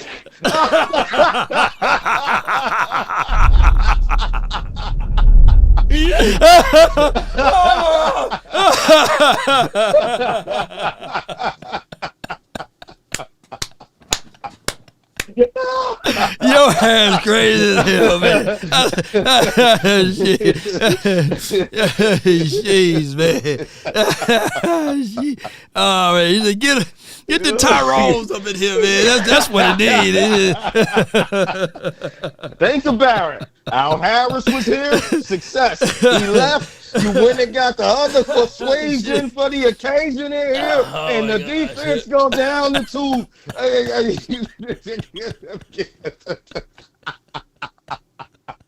Oh man, shit, right. Yeah. You need to stop with that. And it's not just about the skin color law. Right. You need to stop hiring people that, I'm comfortable with him. All that comfortable shit out here, man. Yeah, that's what it is. Friends. Because at the end of the day, I like Flores and all that. And I know how you were saying that with all of that, get the brother in here and all of this stuff. But, what my button there? I care about his defense better. Yeah, hold on. What my guy at? Oh, look at my African-American over here. I get all of that, bro. I get all of that. But, shoot, I got Jim Swartz. If Jim Swartz come available, I'm picking him over my brother Brian Flores and them. So, it's not just about color, too, by the way. Yeah. Jerry Jones, you know what it is about you since you get reports? You know what it is about you, Jerry? You need to stop hiring your friends and people you feel comfortable with. Because every time you do that, it backfires and it don't work. Every single time. You need to stop doing that. You need to spend your money and pay people that know how to do the job. Yeah. If that game yesterday, Jerry, don't let you say, you know what, man? We only got Dak Prescott for 2 years. He might play this great. I need to stop playing around, dog. I don't know what will. The quarterback ain't do a goddamn thing, and they still won. They out here winning games 13-12. They get 12 in the first 2 series with the Cowboys. What else you got, man? 13-12, and got that. Philly fan, law. Philly fans acting Lord, it don't make no goddamn sense. I was in Philly over the weekend, man. Man, listen, it don't make no goddamn sense, man. And they always, all we do is win, baby. All we do is win. Jerry Jones, if you want to win, you got to make the moves, man. You got all that money and all this and that in the third. Make it work. I don't give a damn if the offensive coordinator is making more than the head coach. I don't care about that. Cowboys Nation don't care about that. We want the results. Yeah, lie, man. Remember, Jason Garrett was getting paid the same amount of money as the head coach. Remember that? Yeah, I do. So I don't see an issue and problem with that. You've done it before, Jerry. Do it for the. I ain't even gonna do it. Do it for the culture, man. There you go. I got these stats right here. Jalen Hurts is 7-0 against Pat Mahomes, Josh Allen, Lamar Jackson, and Burrow since 2023. And then it states here, we all throw for the same amount of yards as Jalen Hurts did in the second half. 0. It states here, every quarterback better than Jalen Hurts until it's better than Jalen Hurts. Last 5 drives, punt, but the Eagles won. So Hurts is better, right? And boy, they are on his ass. But it is for what it is, man. These people, man, are so blind to this fact, man. It's just crazy. Yeah. But you got Dallas Cowboy fans that come up here. I wish I knew his goddamn name. Dak Prescott can't throw. Dak Prescott can't read a defense. Dak Prescott being in the same system because he can't learn a new system. So, bitch, boy, I'm done. I'm out. I appreciate you, man. Let me hear you say it then at least. How about them Cowboys, man? It's always how about them Cowboys. How about them Cowboys, man? That's my guy, 100 grand, and turn it all the way up. You know what I'm saying? Yes, indeed. With that being said, shout out to Frenkel Personal Injury Lawyers. This hotline is brought to you by them as well. So slip and falls at works, be sure to reach out to our proud partners in Frenkel Personal Injury Lawyers. I do have from the Hood Quavius account to this. Let me pull him up, and he'll be one of the people that's on this line for your mind. I got Hood Quavius, the Hoodie Kush, man. Appreciate you. Thank you for the 484. You're live on the Nation, brought to you by a Sleeper. What's the deal, Law? I wish 100 grand was still on because we could have said some things together. Right. What's the deal with you, man? How was your holiday, number one? Oh, man, it was wonderful, man. I got a chance to let the little ones get the things that they wanted, right? I got me some draws and some cologne and some long church socks, man. I wear church socks year round, so I was happy about those things that I was able to get. I ain't mad at you. Wife got me a couple of tickets to Okay. the Washington game. You know Okay. what I'm saying? So I took my 17-year-old. We went to the Washington game. Man. It was a fun experience with the baby girl, man. It was a good time. Man, that's a blessing, man. You didn't get no cologne, no ties, you know what I'm saying, socks? Most I got was Irish Spring and some loofahs. Oh yeah. I got me some we call that the body wash stuff too. So yeah. That's always in the clutch, man. I like that, man. The best gift I got was being able to see my kids open up their presents. Boom! That's all that count, man. Watching them open up them gifts, man. I told them, I said, okay, when 12 o'clock hit, you can get you one to open up, right? So they opened up the one gift and they stood by the tree all night. And I said, look, y'all got to get on back into the bed so the law clause can put the rest of the gifts down there. So yeah. So I had to let them know I get all the credit now. I ain't getting the credit to somebody else. But keep going. You keep going. But yeah, man. Let's talk about it. So 100 grand said something. And it's something that's been killing me. Like this whole Dak can't read a defense. Dak can't learn. Hasn't he had 5 different coordinators in his 10-year career? I believe he's had 5 different coordinators in his 10-year career. Yeah. Close to it. Probably 4. But still, you can't learn the system. Wasn't he like top 10 in most of his systems right. that he's played in since 2016? Yeah. I mean, correct me if I'm wrong. I mean, they had the number one offense. I mean, he's looking like he did in 2023 and 2019 and 2017. You know what I'm saying? So we're just going to kill that noise. And the fact that these Eagles fans, wait a minute, everybody's saying that Jalen Hurts didn't do nothing tonight. Y'all didn't see him block that field goal? I saw him block the field goal. I also saw him have a pass defense on that 2-point conversion. Hold tight. I got a super chat. $750.10. I got a super chat. Hold tight. It's the YT channel called _Really. The so-called Cowboys fan that blames Doc for every aspect of the team losses. Forget other players on defense and special teams. It's all on Doc. Yeah, man. You got people, especially kind of crazy son of John, and I believe I seen him Breezy channel. Kudos and credence to his channel, but you know it's satire at this point. You know what I mean? You know what I'm saying? I'm not going to give him more and more viewership, but I'm just saying it's satire because we all know that it takes a complete team, and for the people that want to complain about the quarterback. And I get it. We get more televised views than anything else because it's the Cowboys, but it comes with the other territory that you get more idiots, too, to watch, right? And the problem is with this team is that for many of years we had issues with run game and defense. And that's just for what it is. The inability to match up because we pick a lane and we stay in it, right, Hoodie? Yeah. Kush, our lane was we're a draft and developing team. Yep. But you can't just be a draft and developing team. You got to be a free agent team. You got to be a team that can will and deal on some of your draft picks that didn't hit so you can get something back in return. So we don't get those things. And then we're a political team, right? It's just like you got to have a certain figurehead. We talk too much. We talk too wise. And that's been our Achilles heel here in Cowboys land. Now, the other part of it is that we're loyal. All of us, bro, are loyal to the soil of the silver and blue. We ain't going nowhere. We complain about it, but we ain't going nowhere, man. I mean, shit, we complain about our wives all the time, right? We ain't leaving no time soon. Like, you know what I'm saying? So we complain about our kids, but, you know, they're still our kids. Yeah. You know what I'm saying? So, I mean, all Jerry needs to do is exactly what you suggested. Mm-hmm. Go out, hire somebody who if you're going to get a prestigious name, go get a prestigious name. But make sure it's well worth the price of admission. We know that Eberflus is not a prestigious name. Let's be honest. Right.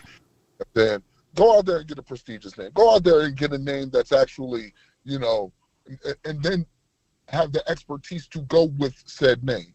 A Steve Spagnuolo. You know what I'm saying? Jim Schwartz. You know what I'm saying? Those guys. They have that. It's not about skin color. Don't get me wrong. I would love to see Brian Flores. You know what I'm saying? But it's about know-how. Right. Who can bring the best out of this team? There's no way that all Maris Leofau woke up one day and just couldn't play football this year. Facts. It's off year for him. No way. Right. There's no way Slam Williams woke up and came off the injury and just didn't know how to play football. Mm-hmm. There's no way Deron Bland just don't know how to play football. Yep. There's no way.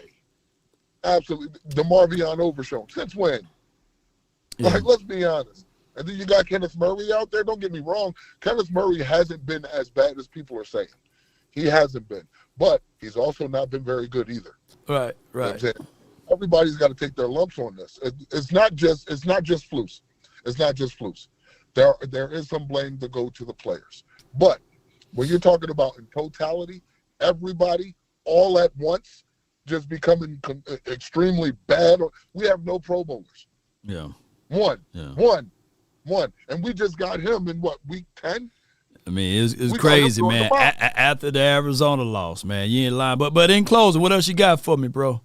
But in closing, man, all I want to say is this. Like, for everybody who knows, I'm your boy Hoodie Kush with the Basement Boys.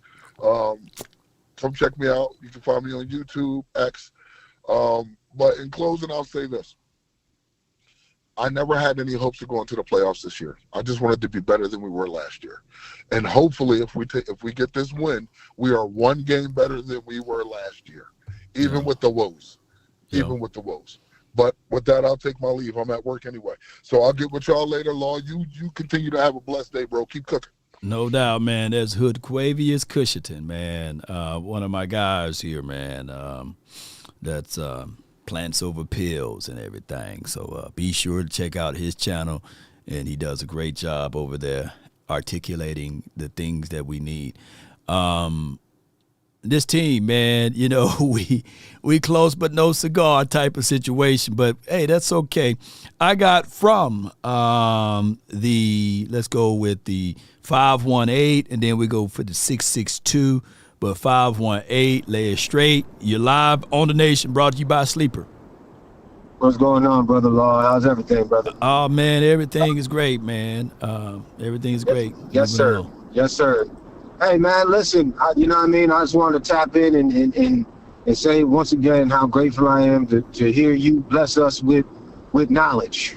They're afraid, again, you know, they scared of truth, right. You know, but we talk that over here. And look, like I'll piggyback off of Hood and my man up from Philadelphia who said he was in Philly over the weekend. Look, the bottom line is, it's a team effort, but we are only as good as our last piece. So what do I mean by that? It's like, or is that like the analogy? You strong as you only as strong as your weakest link you're only on strong your as chain. your weakest link. Correct. So it's like, if Dak Prescott is our weakest link, that's the strongest link we got. So that's a pretty strong link. Hell yeah. And basically, so to piggyback off of what they said, I watched something this morning. There are defensive coordinators out here that are not so rigid in what they do. So I'm gonna throw a name out there that I seen. Raheem Morris, I believe. Right. So they showed him basically with his scheme that he had out with the Rams, and Jalen Ramsey, back when he was in his prime, spoke so highly of dude because he basically let his defensive players play to the strengths of what they do. Right. And that's the type of league that's the league that we're in now. Yeah. You can't take an archaic system, Jerry, and try to just continue to bash yourself over the head with it. We're not Charlie Brown. I'm not going to try to run and kick the football no more. She's going to stand out there in the rain. She's going to stand out there in the rain and hold that football until she falls asleep, or I could take the football from her and kick it myself. But apparently, we don't want to do that. It's like you can't. So one thing that you said that I remember you saying, the isms. So with Jerry, it's nepotism. Yeah. And with nepotism, you ain't never gonna be able to reach. You're not gonna be able to reach to the stars. You're grounded. You're grounded. You know, like, we're not gonna be able to ultimately take that leap that we need to take. So when we had Jimmy Johnson as coach, they had a dream. They worked and manifested a dream together, and they worked for a better good. Jerry was out of the way. He didn't ultimately need the spotlight. I know that he was still wet behind the ears. Yeah.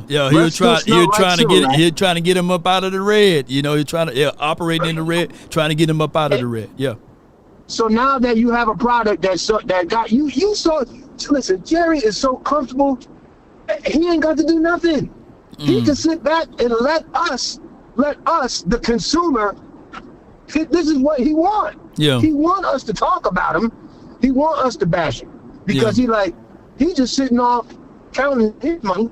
Like, well, this is what I dreamed of. Like, Super Bowls, which he is content with. Yeah. That's not what we are content with. That's what he is content with. Because if you was always trying to get better, and you had the same grind like a Tom Brady and Bill Belichick, you ain't never gonna be satisfied. No doubt. And so he can mess it. You don't know what price I would pay to ultimately win a Super Bowl. My gosh, man. And you cooking though, bro. Oh my gosh, no. Oh my. Oh boy was cooking. Boy. He'll try to get to that bubble. Hey man, call back in, man. But I can say where he was going with that point is that, you know, the comfort. It's hard to grow when you are operating out of comfort. I mean, it's hard to get that six-pack when you eating ice cream and donuts, man, and you ain't counting your calories, man, and you eating past 8 and 9 o'clock. You can tell a person, man, whether or not, you know, they are disciplined enough just based off of their core. And it's hard, bro, to continue to be disciplined. And we are an undisciplined team because we operate out of comfort. Jerry Jones know what it needs to take to get that six-pack, and he's just refusing. There's people right now laying down eating oodles and noodles and damn Oreos and flaming hot Cheetos right now. And they want to be built like Chisel Ladondas, but they are not willing to step away from eating those things. So the Oreos and the oodles and noodles and the cream sauce that goes on the stuff that you get from Olive Garden, the cheese that they put on this food, are your Netflix deals, are your inability to go into off season and saying, hey, my goal into this off season is to minimize the drama. Jerry Jones' goal into the off season is to say, hey, let's maximize the drama. Let me talk on this topic. Let my son talk on this topic. You know, let's continue to say we're about winning and still pulling up what happened in the 90s, man. Gas was 87 cents during that time frame. You know, the major things was on the news was Bill Clinton getting head, you know. So that's how far we are off. That's how the 90s was, you know. Now, all of a sudden, we just talking about X, Y, and Z. Z, Y, and X. Come on, Jerry. I'm done with the 90s, man. I got from the 662, my dog, man. What's good, man? You live on the Nation. Talk to me. What's up, Law? What's up, man? Hey. Oh, man. These Cowboy fans, man, I be wondering they want to get this team better, man. So this weekend, FanDuel put a trade proposal where the Cowboys trade one of their first round picks this year. They keep the other first round pick, but they trade one and trade the next year's first round pick for Max Crosby.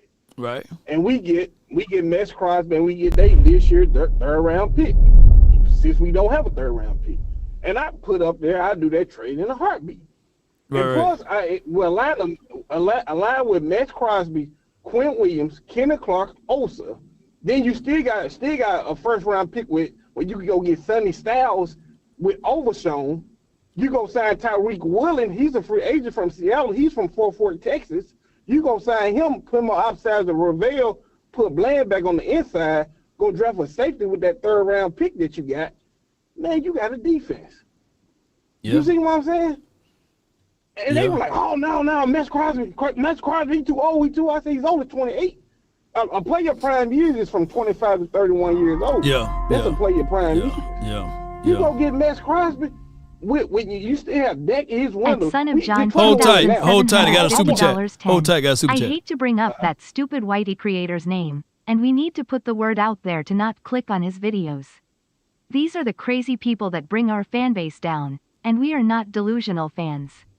No lie, son of John, speaking the truth. Yeah, that's why I didn't even click on his page, man. We know satires when we see him, man, and that's just for what it is, especially for those who still looking at this team a decade in and you saying the guy that brings you the results as far as stats and being able to win and put the things on his back is the problem, right?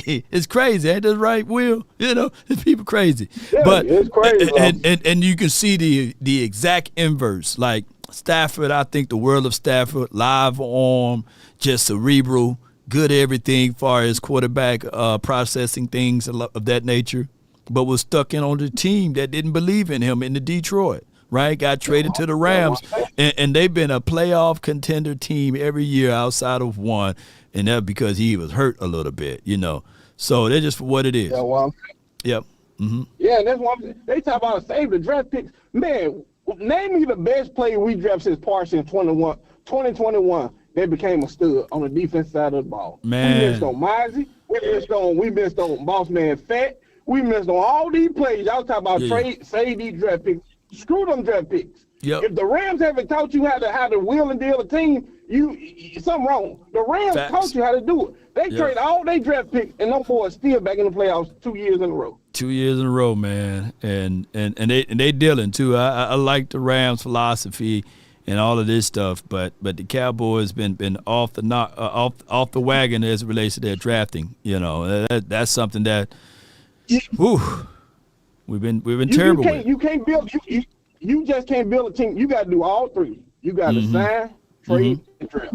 If the Cowboys, if the Cowboys and Jerry, if they plan is to build this team through the draft next year, we won't make the playoffs again. Right. Because rookies don't make your team better. Rookies don't make your team better. They don't. They help what you already got in place. That's it. Yep. That's all they do. Yep, man. And that's just for what it is, man. I lived on 4 or 5 acres of land. We had some horses, man, and every now and then we'll put some feed out there. The horses love the hay. You know what I'm saying? But that's what the draft's supposed to be. The draft is just the hay. You get what I'm saying? But you got to put some little feed in there, man. You know, supplement that. Put a salt block out there too. You just can't give the horse hay. You just got to have some other things that you got to have in the mix, some fresh water and stuff like that. But the Cowboys, they say, hey, this is what we're going to do. We just going to feed the horses hay. And that's why we've been living only off of hay. Now, throw some feed off in there, man. Put some honey and oats up in that thing. Let the horse be satisfied just more than just hay. I appreciate you, man. Thank you so much for calling in, Chief. All right, I appreciate it, man. Good call from my guy Will, man. You know, and get that salt block out there too, y'all. Y'all get what I'm saying. And the caller is on point. Yeah, I agree. We get tunnel vision, man. We get like, hey, you know, we get so emotional. So emotional, man.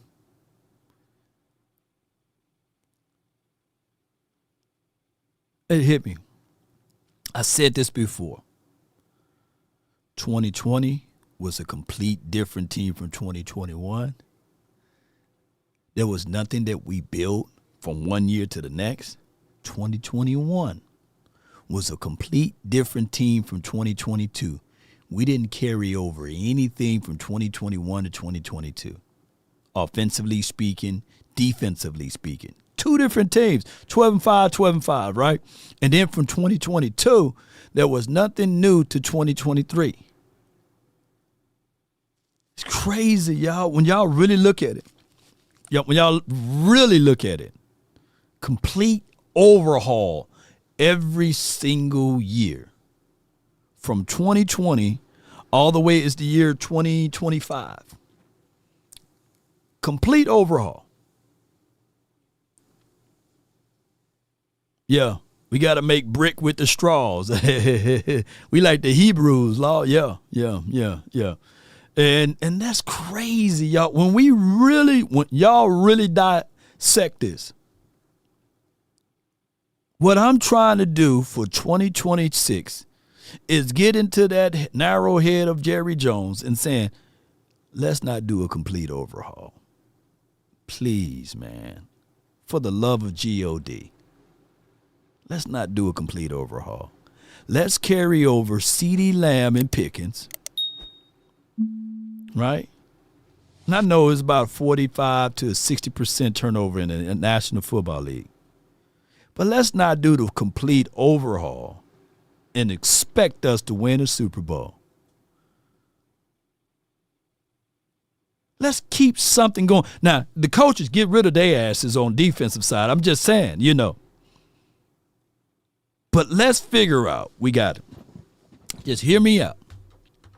We got Quentin Williams. Quentin Williams, that's your staple piece on the defensive side. He's 26, 27. He's still young. All right, so let's do defense in a normal ass way. All right? Excuse my French kids. When you got defense, you got your centerpiece, right? What do D tackles need? We need an edge rusher. Donovan Ezeraku ain't finna give you 11 to 12 sacks his second season. If he do, that's an element of surprise. Okay. We got Donovan Ezeraku, who's been a real good pressure guy. All we got to do now is get you an edge rusher. I know it's going to cost you, but let's not go into this doggone draft thinking that we're going to get 11 to 12 sack guy. Go and get a known commodity. All right? Go get you an edge rusher. Now from there, we got promising hopes for Overshown, and I like what Shamar James was able to do.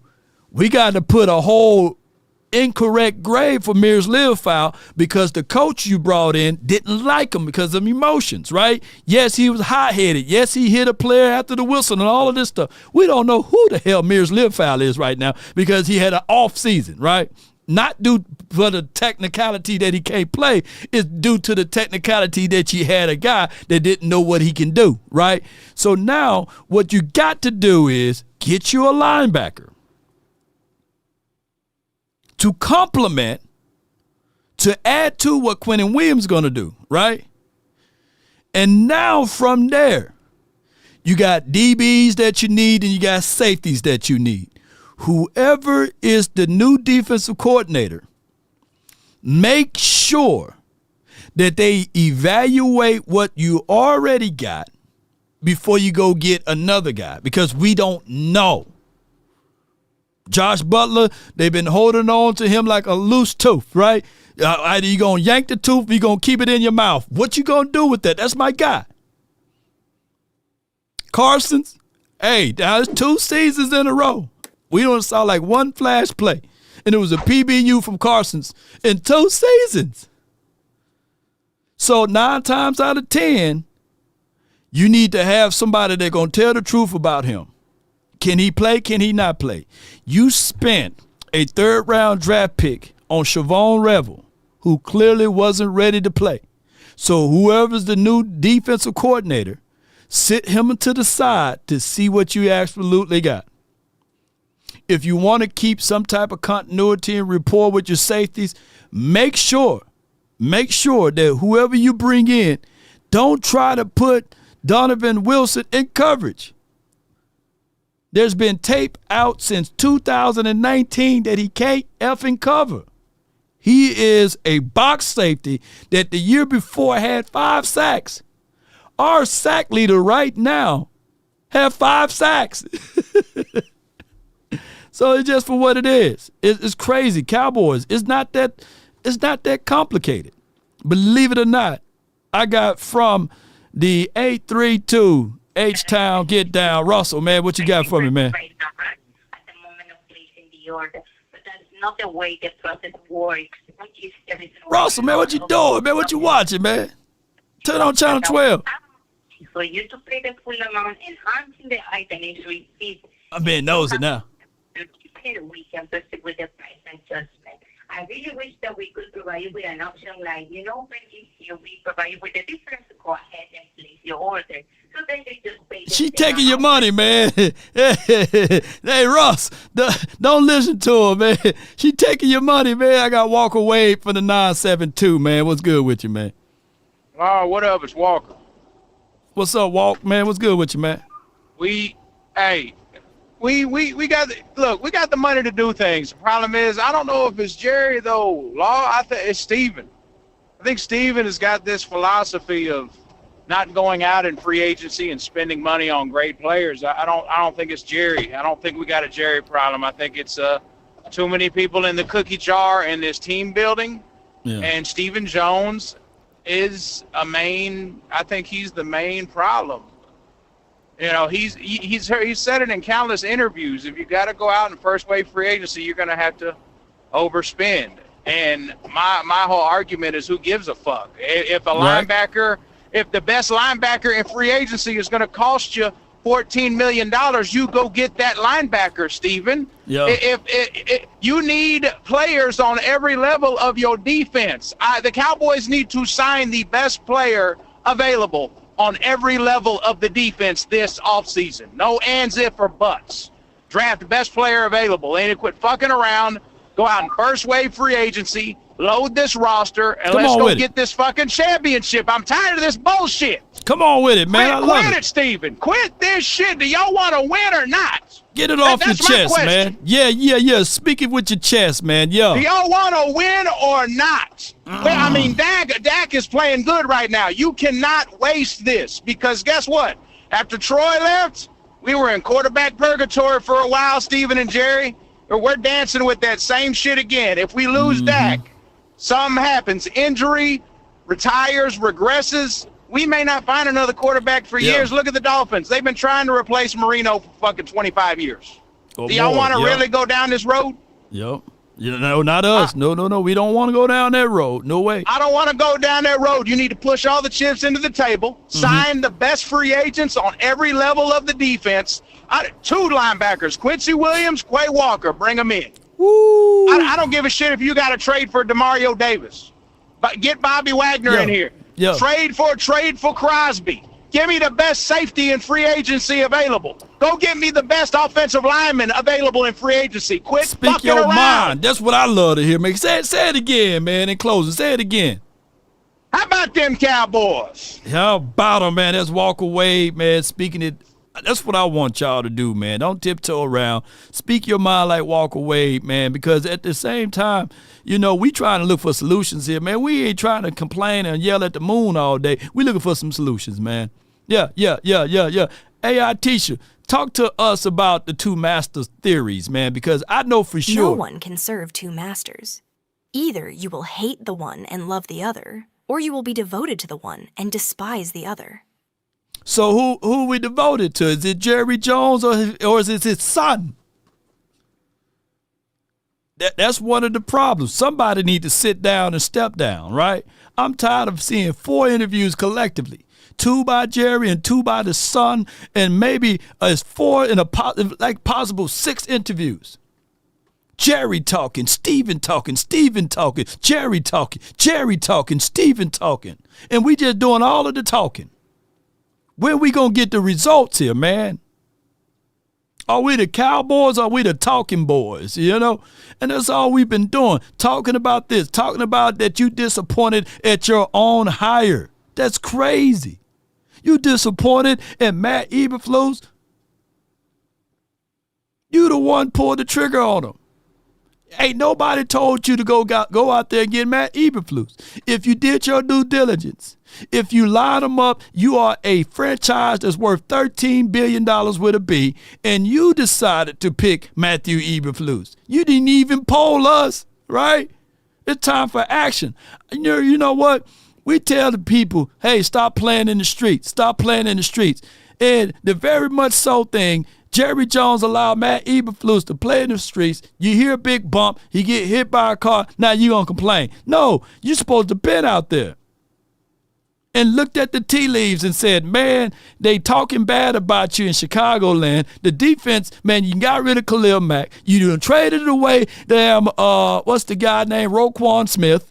That all happened on your watch. The team been on a downslide, and shoot, who knows? If he wasn't here at Bears Land, they probably got rid of their other cornerback. I forgot his name. Jalen Johnson. And if I'm not mistaken, he was once upon a time on the trading blocks there.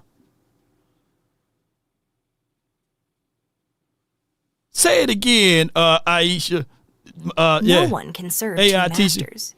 Either you will hate the one and love the other, or you will be devoted to the one and despise the other. All right, good. I got from my guy from the 607, your live DJ, my number 1 DJ. What's good, DJ? Talk to me. Hey, Lo, I'm sorry I haven't called. After the Lions game, I was sick. I know, I was man. sick. It took us out, I was sick. Yeah, man. But you know what? I like that last caller. Now I'm going to go off him. Let's cook. Let's cook. First off, get Diggs off our team. Get him off our team, man. He comes back. We got to make excuses. Jerry's got to make excuses to why he's not playing. He's trash. I don't know. Alabama's never produced trash like this. But I'm going to get to the defense. Okay. First off, what we got to do on the defense, Bland is not an outside corner. You seen what he did. I mean, I ain't even going to bring up that Monday Night Football game when he got done by Margaret Harrison. But he's a slot corner. You gotta get him. Revel, you know what I'm saying? He's a press corner, so it's gonna take time to get his legs under him, so it's whatever. But you know what I'm saying? Jerry, and I can't believe I'm doing this, but Jerry, you set us up. You did right in the middle of the season to get us ready for next season. But we're trying to go this season, man. Right. Like, come on, man. Yeah. Like, you know what I'm saying? You did right. You got Pickens and all that. But you know what? You got to make a big decision because at the end of the season, when he's not getting the ball, he starts his bullshit on Pittsburgh. So I think we should franchise tag him and see if he's really worth that contract. But other than that, man, dude, shut up our defense. Go grab Downs. Grab that lockdown corner. Trade up our first-round pick. Grab Downs. We need a lockdown corner. We're tired. We're getting the sacks. They're rolling around. All of a sudden, our DBs can't hold up. Like, we need a corner. Overshown, he's going to hold that. With Wilson, I think Wilson and Overshown, that's a good combination. I think we might have to lose one of the D tackles. We got a lot of D tackles, a lot of money invested into them.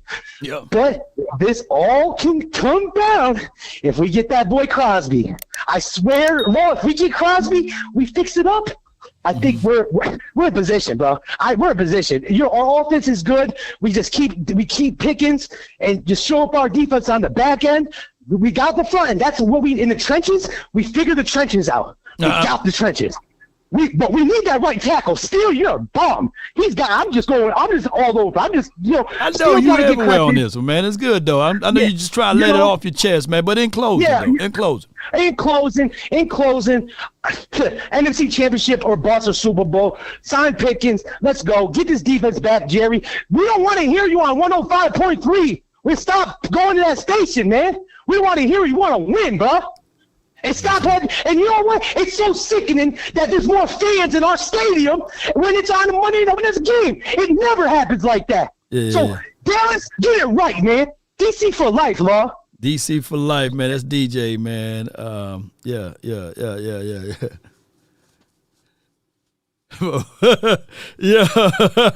Yeah, man, say how you feel, man. I got these next two callers I got right here. Well, next three. I got Texas Wolf. I got DP for the 979 and then 863. Texas Wolf from the 757, man. You're live on the Nation, brought to you by Sleeper.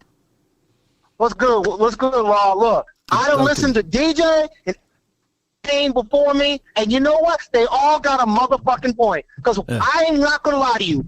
Jerry Jones screwed us with that Eberflus hire because Jerry looked at, Eberflus was a good linebacker coach in Dallas, just like Zimmerman was a good coach in Dallas. Bringing them back ain't going to be a problem. Right. You wrong.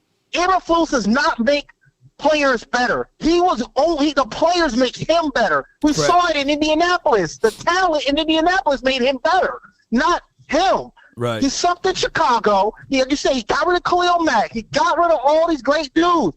He got to go. And if they really want to fix this defense wall, all these players they talk about they need to go get, first player you need to go get Stephon Gilmore back. That guy has not been signed by no team this whole season. Bring him back. We saw what he can do at his age. All right. Go get Justin Simmons, who's arguably one of the best, a really good safety. You can replace him with you can be the Malik Hooker replacement. Because Malik Hooker too damn old at this point. And if you really want to fix that defensive tackle room, just restructure Kenny Carr's contract. I don't know why Cowboys fans are talking about may need to get rid of one of them guys. Don't do it. Don't do it. Defensive tackles are hard to get these days. And then he's talking about how bad Terrence Steele was. Look who Terrence Steele had to compete against. Lions was way back time. All Steele had to do was just be and he got the job. Yeah. That's need to just get rid of that man easily. And as far as this whole run game situation is going on, I keep telling Cowboy fans, did y'all realize the Cowboys just went in and got a 24-year-old running back in Israel Abanikanda, a running back we was thinking about trading for from the Jets? Dude is young, and he got burners. You look at his highlight. Yeah, in closing. Tony Pollard. In closing, Texas Wolf, in closing. In closing, Law, the Cowboys want to just get this thing right and win now. Just get you some good veterans that'll help y'all in the draft because you can go BPA on the draft. And, Jerry, stop listening to your goddamn – stop listening. this point, we don't need to hear nothing from Jerry or Steven. At this point, the only person I hope owns the Cowboys is Jerry Jr. because nobody talks about him.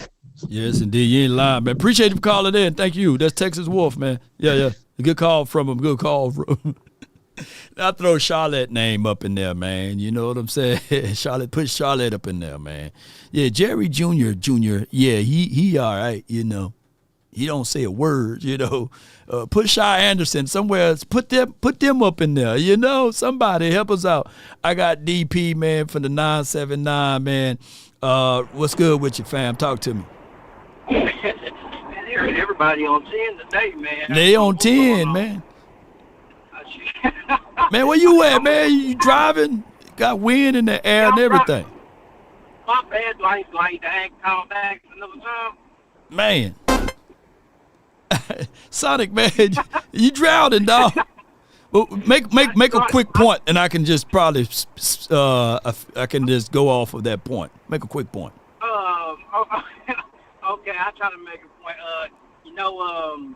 Can't always shop at Dollar General all the time, man. You might find some good deals, but eventually you're gonna have to shop at Costco. You know, if you want some better quality stuff. I ain't saying Costco is like the high end place, but man, Jerry gotta do something, man. I mean, if that that Max Crosby trade really is in play, then you might have to end up giving up somebody that you don't necessarily want to give up. Because like I'm not getting rid of Kenny Clark. I'll get rid of Osa before I get rid of Kenny Clark. No doubt, man. Appreciate you, DP. Thanks for calling in. That's DP, man. Yes, indeed, man. All right, so overall, what he was saying is basically figure out a way to extend Kenny Clark to a degree, revamp his contract. You can do that. I would love for us to at least go 2 years with this, you know. Kenny Clark, Quentin Williams. I'm all high on my guy Osa Odighizuwa. He's still my guy. Also, with that being said, when you think about all of those things, one of the things that I want to lament the fact that there's a guy named Jeffrey Simmons. If we can't get Max Crosby, I'm going to the Titans and I'm sitting here saying I want to be known for the most dominant interior defensive tackle threat of all of worlds. I'll figure out a way to get him. I will figure out a way to get Simmons. And then you can go into this draft and draft an edge guy and you want to play around with that. But I would love to have that rotational piece inside. I know I'm crazy. I know I sound crazy. But I'm saying Quentin Williams, Jeffrey Simmons, and as well as Kenny Clark, and to a degree Osa, I know. If you can't get Mad Max, don't let Max go to the 49ers. Don't let him go to the damn Eagles. Don't let him go to any of these guys that we've been seeing over the course of the years, been making it to the postseason on a consistent basis. Don't do that to us, Cowboys. All right, I got my brother from another mother, no other. Don't look like Danny Glover, but his name is Scott from the 863. Man, you're live on the Nation. Talk to me. What up, Law? What's happening, Cowboy Nation? I hope y'all are good. Listen, we've been talking about this for quite some time now, man. I'm kind of getting tired of the Cowboys. I love my team. I will always love my team. But the first thing we need to do, sign Jadeveon Clowney back to 2 years. That's what I would do. Sign him back to a 2-year deal. The dude came off the sofa and gave us some great production. Just imagine how great he'll be after, you know what I'm saying, training camp and all that good jazz. That's what I would do. Mm-hmm. Next, here's what I want to say. What do you do to sick horses? Yo, man, take him out to the pasture, man. If you take him out there, euthanize. Depending on that's the what horse. You do to him. Yeah, depending on right. the horse. Yeah. Yes, sir. All right, I'm sorry about that. I'm at a stop. But that's what you do to him. You take him out to the pasture and you shoot them because they're sick and they can't really help you out. They can't do their job. Go ahead and dig Diggs a grave and put Diggs in there. It's almost like we have depended on every injured player that we can sign, and all of them are injured. You got Bland is injured, Diggs is injured. Somebody's always injured, man. It's almost like dating a fine girl that's in a wheelchair. You know she can't defend herself, so you're going to get you some no matter what because she got low self-esteem. That's why other defenses and other offensive quarterbacks look extremely well against us because we got injured, jacked up. They sound good because of the name. They sound good because of what they used to do. Diggs is still here because we remember 2021. We remember all the wonderful things they did, but he ain't produced since he's been here. I love Diggs. I love Overshown. I love Bland. But them brothers are always injured, man. It's time to take them out to the cow pasture, shoot them, and go spend the goddamn money that we do have in the salary cap and bring some healthy, fast players that can help us win now, bro. Our offense is clicking. Our offense is there. Now it's the defense. Don't you guys got tired of seeing 1 minute Diggs is playing and Bland is out? Bland is back, then Diggs goes out. That's been happening since they've been here. I want to win. I'm 41 now. I'm owned by Agri-Pills. I want to win, brother. I want to win and celebrate with a blue chew. That's all I want to do. Appreciate you, man. Hey, Blue Chew, y'all heard that? You know, what's the other one? Yeah, Viagra, all of them, man. You know what I'm saying? Blue Chew. Yeah, Super Bowl. That's all I want. Appreciate you, man. Thank you so much for calling in, Scott, man. Damn. Yeah, bro. Hold on. Now contextualizing the story. Yeah. You using that damn Blue Chew on the girl in the wheelchair? What's going on, man? The thing about it, her knees doesn't work. Her legs stick straight out. Man, never mind. Go. I gotta finish my job. Oh my gosh, man! How are we on the FCC airwaves right now, man? That's a wild analogy, man. Hey, man. Hey, his analogy had nothing to do with Law Nation Sports. His analogy is independent of Scott. I had nothing to do with fine women in wheelchairs and Blue Chews and Viagras and all of this stuff. Hey, all I'm saying is, man. Hey, bro, come on now, dog. Damn. Hey, man. That's wild, man. You know, that's a wild analogy, man. I got from the 513 Marcus, man. You're live on the Nation, man. Talk to me, man. Law Nation, what's good, brother? Hey, man, all is well, bro. I can't complain, bro. Well, I haven't talked to you in a while. Been a minute. Disappointing ending to the season, I got to say. Yep. And with that being said, we look forward to next year. And I want to share a message that I posted on a Cowboys group chat on Facebook. And it's been getting a lot of discussion as well. And this is just like an open discussion of what I think we should do for the offseason next year. And basically what I said was, you know, I feel like that we're on pace to have one of the most well-rounded teams that we have had in years when it comes to this organization. We have top half of the league salary cap space, all right, along with multiple picks. We have an offense that has all the skill positions, including Flournoy at wide receiver number 3 moving forward. I would say that we grab a true number 2 running back so that we can truly complement Javonte. We have to be realistic. We have to be real about what happened in the second half of the season. The run game dwindled. Javonte got banged up. And on top of that, you guys can see that if you look at some of these games in the second half of the year, defenses actually started shutting down the run game. We started to struggle in the run.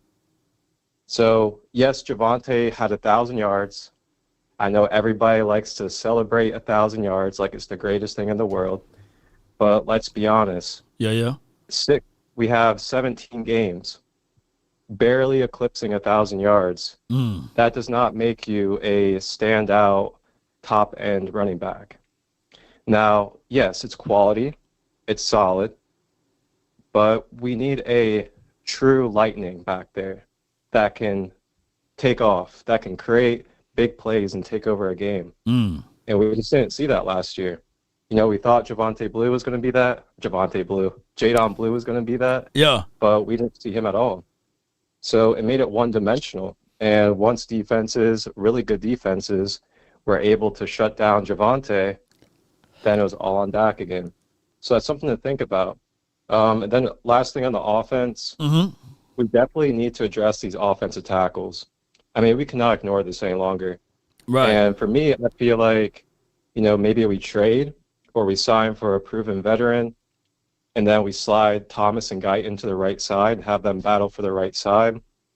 People forget that Guyton is naturally a right tackle, and we forced him to be a left tackle.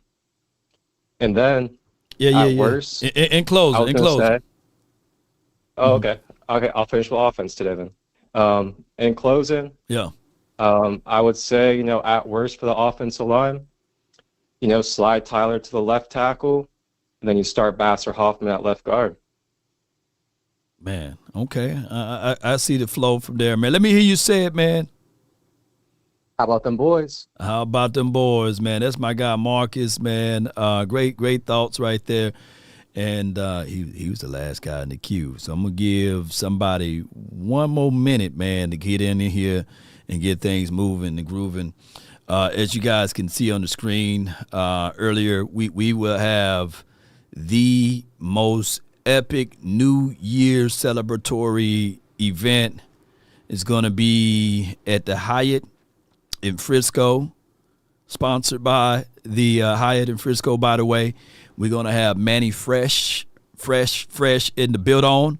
We have Lance Cross in the build-on, and we're going to have some other specialized guests in the building. So let's go, Triple Crown Affair. Let's come on out to the event, celebrate, bring your new year in, and of course, they're going to have me on the ones and twos on everything, interviewing and doing my thing and setting up and bringing in the new year with good cheer. So be sure to check us out, man. And I can't wait to see how all of this is going to materialize into the new season, especially bringing in everything with the good reasons of working in conjunctions with the Hyatt of Frisco. So I appreciate my people, man, that's reaching out and getting things moving and grooving.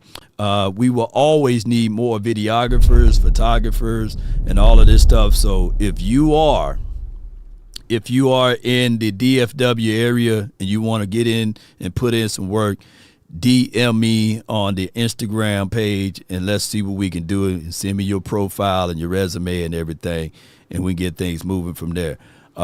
With that being said, ladies and gentlemen, we're going to go ahead and leave this conversation. Goodbye. But I appreciate y'all, man, for spitting your mind, speaking your truth, and these sorts of things. If we offended anyone today, just charge it to my head, not my heart. I love y'all to the moon and back, or to the stars and back. And if you are wheelchair bound, that was just a joke from my guy. He is a comedian, Scott, and I'm quite sure he didn't mean to hurt anybody in that particular fashion, right? So I know that we get around and we joke around and everything like that. And it be sometimes people, we got to tell the truth about certain things and how things move, right? So this is something that we all have to contextualize too, by the way. But Cowboys, let's continue to grind and shine.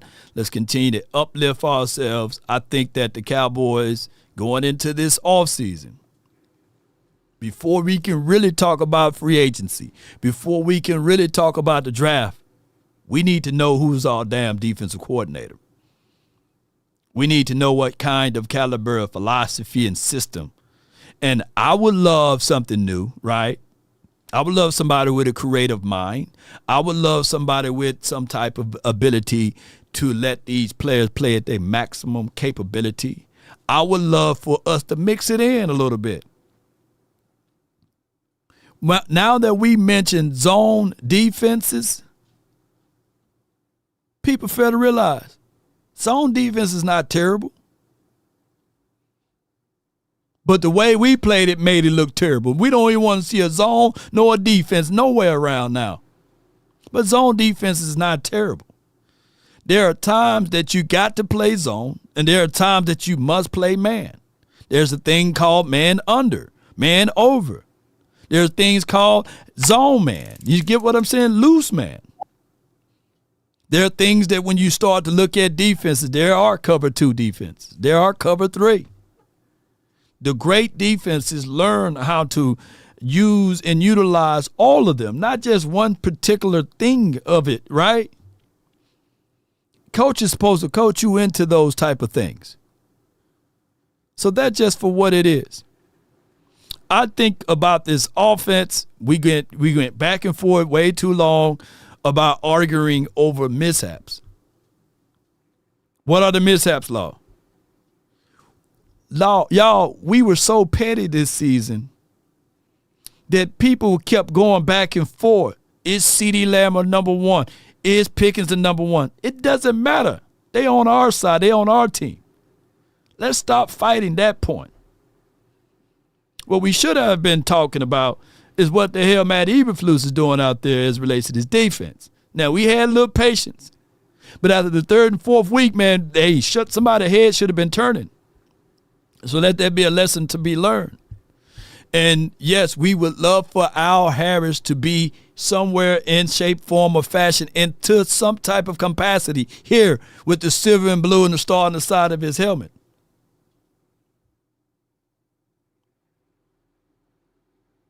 But what do that cost you? We need to fix all of that. Because Al Harris said, and he said very openly, I only want to be a defensive back coach.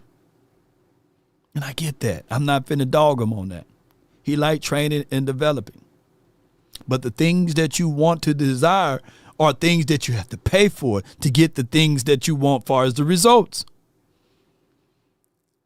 Every add-on costs more money, even when you build in the house. They just don't throw an extra bathroom in there and say, we keep the value the same. You don't get an extra good car garage, right? 3-car garage and say, hey, I want a 4-car garage and you get the same price. No, it don't work that way. It costs. And one must calculate the cost before they build a house. Jerry, you didn't do that.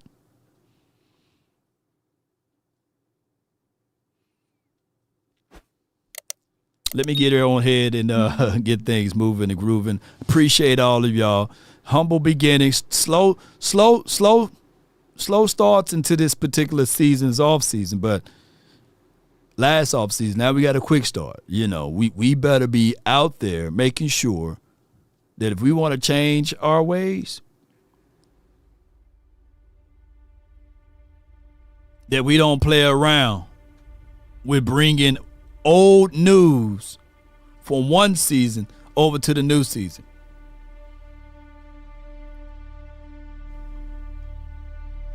Buy one bathroom, get one free. Yeah.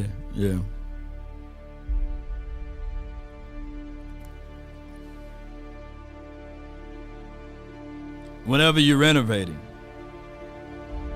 and you're upscaling, it may cost you about $15,000 to insert that bathroom. But if you do it correctly, it adds about $45,000 to $50,000 extra to your house after you get the appraise and all of this stuff. Just about one bathroom. Jerry says basically he likes to operate with continuity and comfort.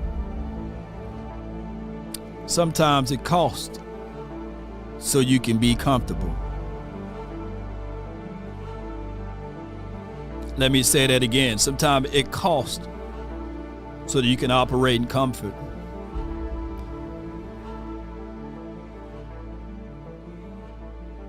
Law, what do you mean? Well, the garage is designed to house the car. But it costs you. Law, what do you mean? Well, you can build that same house without the garage. And when it rains or when it snows, you have to go weeble wobble outside to turn that car on. People can walk by and put their phalanges all over the car. Fingerprints all over the car. But if you paid for the cost on the beginning or the front part of it, now you can pull your car into a garage and you don't have to worry about the outside elements. You don't have to worry about people putting their phalanges on your said vehicle. But if you took the time to make sure that that garage can house the type of car or vehicle you have, you wouldn't have to worry about those things. So what I'm telling you, Jerry, don't look back and say, this is the house that I built. And look at the framework and all of the things that I have. But do you have a garage? Nah, I like to be comfortable with my money. And yeah, you may get away for when the weather is fair or when people don't know where you stay and they can't put their hands on it. But now, look at it. When the elements of the weather get bad or when it's raining, the very much so thing that you said that you wanted to operate out of comfort is now a discomfort. Is now the ability to move and operate when you need it the most.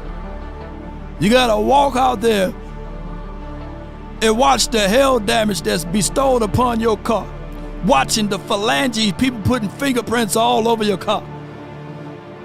It takes you longer to get inside said car to warm it up and all of those things. You see, life be treating you with the same thing that you put in. That's the craziest thing about it. Arkansas, appreciate you for the 870, for the 199 for your mind, appreciate you. Would you take PSU or OSU DC? If no, Brian Flores. Well,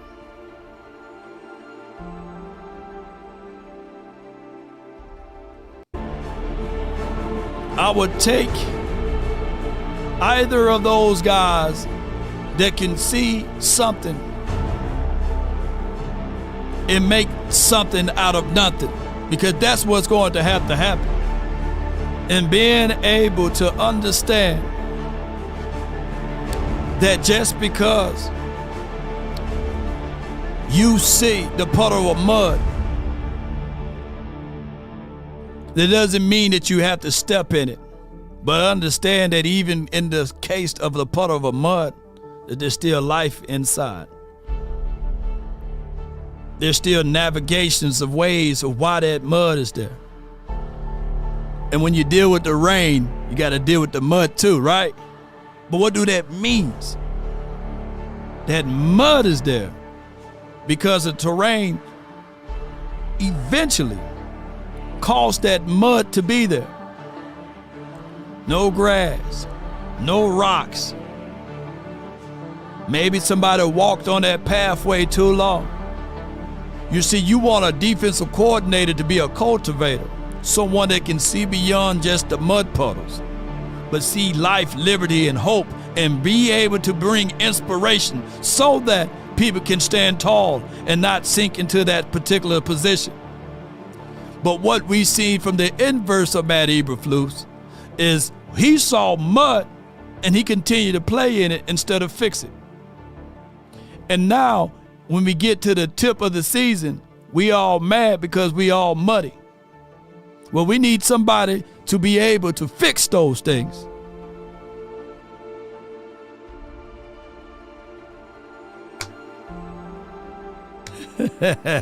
Seabass said, that's a lady. You didn't describe the car.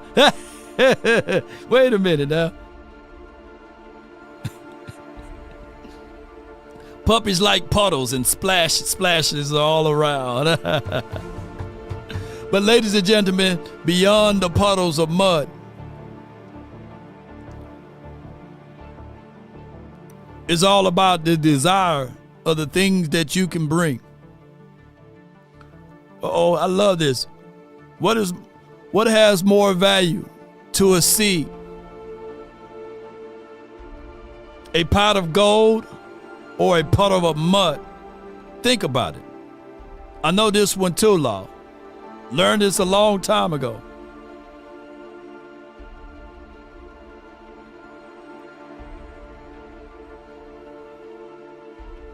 Here's what I'm going to say.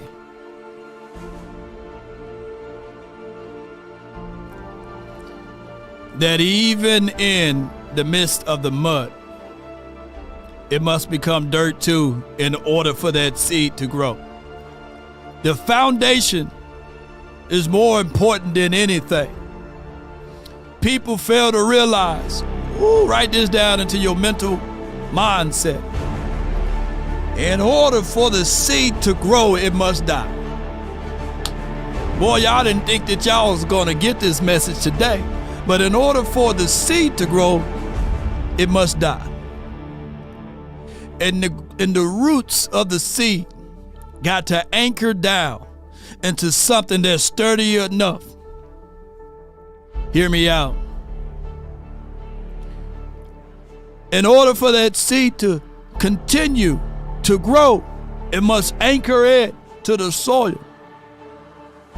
It must grab hold to those which is firm.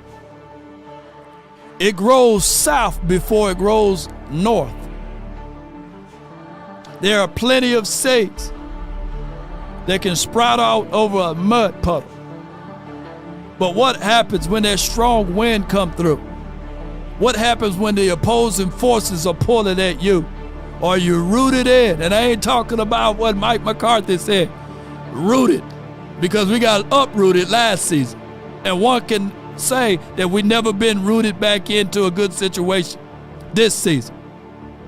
So what I'm telling you, Jerry, be sure that you scatter your seeds in the right locations. Let's not be happy about the seeds that's growing up out of the mud, because those aren't the ones that can stay.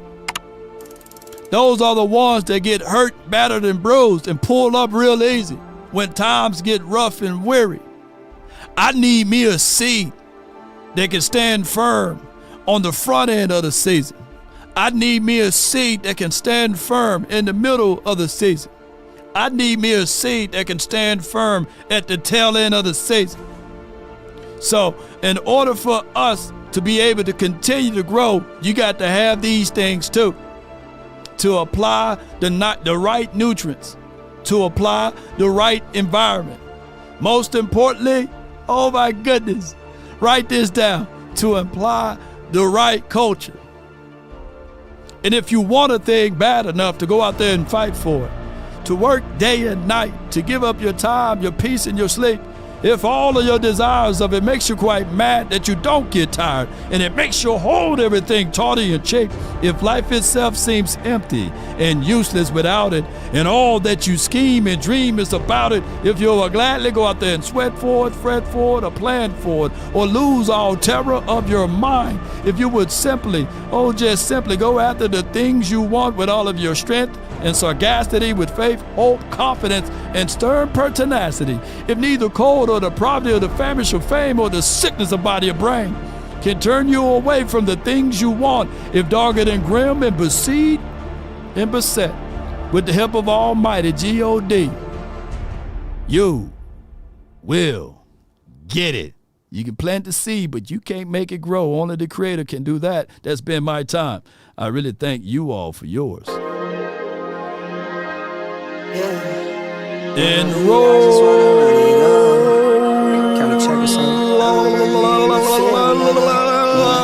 those crazy.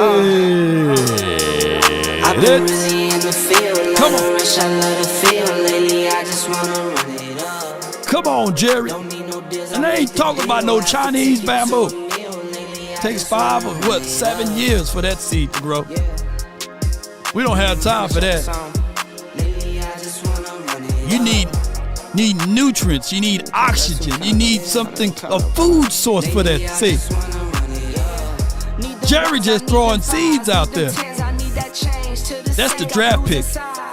But can you cultivate it? Shout out to you. Walk away. Shout out to your man 868. G Cowboys Sarge.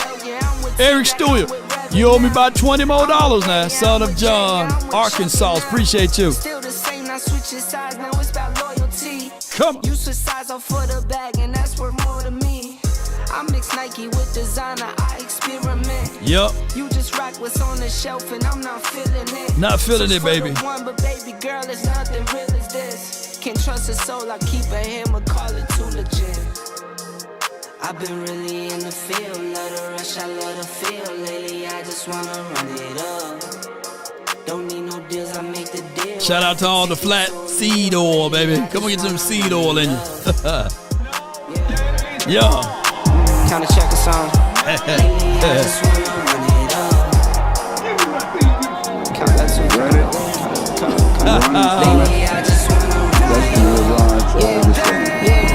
just be off the dome. I never own no chrome. Yeah. Too many foes and cones. I be at home alone. I be in zones alone. I be on road alone. I be really in Come on. the field. I don't rush, I love the feeling. I just wanna run it. Shout out to your Arkansas. Shout out to your Owens, too. Let's run it up, baby. Come on. One more game to go. We've been doing some draft content. And boy, oh boy, I like that Jamad McCoy, but I'm in fear. I'm in fear of his knees, man. Lately, I just wanna run it up. My top 5 edge rushers. Lately, I just wanna run it up. Reuben Bain Jr., David Bailey, T.J. Parker, Cassius Howe, you know Howell. So those are my guys, man. And of course, Mentego. Y'all look up his name. And those are my guys as far as edges. But my linebackers, let me talk to y'all about my linebackers before we get on up out of here. I still like Reese. I like Sonny Styles, C.J. Allen. He's a good tape, fun tape to watch. Anthony Hill Jr., Deontay Lawson, he's really good. There's a guy from LSU named Weeks, man. I really like his tape, but y'all bear with me, man. We'll have more and more tape, more and more information out there. In the words of the longest outro in the land, brought to you by Frenkel and Frenkel Personal Injury Lawyers. Slip and fall, man. Be sure to call our proud partners, Frenkel and Frenkel. Sleeper, be sure if you're going to do anything with fantasy, just use LAW on all platforms, but make sure that you use promo code LAW. Come on, baby. Even if you at Walmart, man, you be like, look, man, I just got this promo code LAW. I just want to see if it works. If you're at Costco's, Sack and Save, even if you're at the Dollar Tree, use promo code LAW, man. Just use it everywhere you need. Put it on your taxes.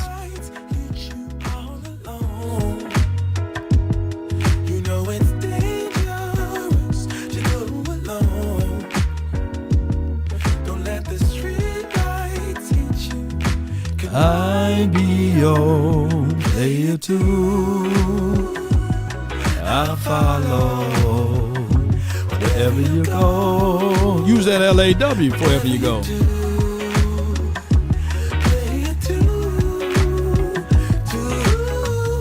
I was in Arkansas about 2-3 years ago. Got me a ham sandwich and some French fries. I put LAW in there. And another one. Come on.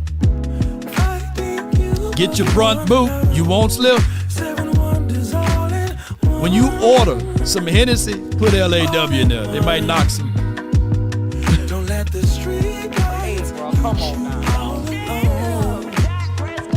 Come on with it. You try to holler at a lady. You say, "Hey, lady, with the yellow dress on." I gotta use promo code LAW now. You gonna let me get that number? I follow wherever you go, whatever you do. Play it too. Say, hey girl, you dancing and carry on, but have you ever used promo code LAW? Paper crank and fly. Then forever doesn't feel that far. It's gonna work, I promise you. So far, so far. If a paper crank and fly, then forever doesn't feel that far. My time, y'all, come on. So far, so far.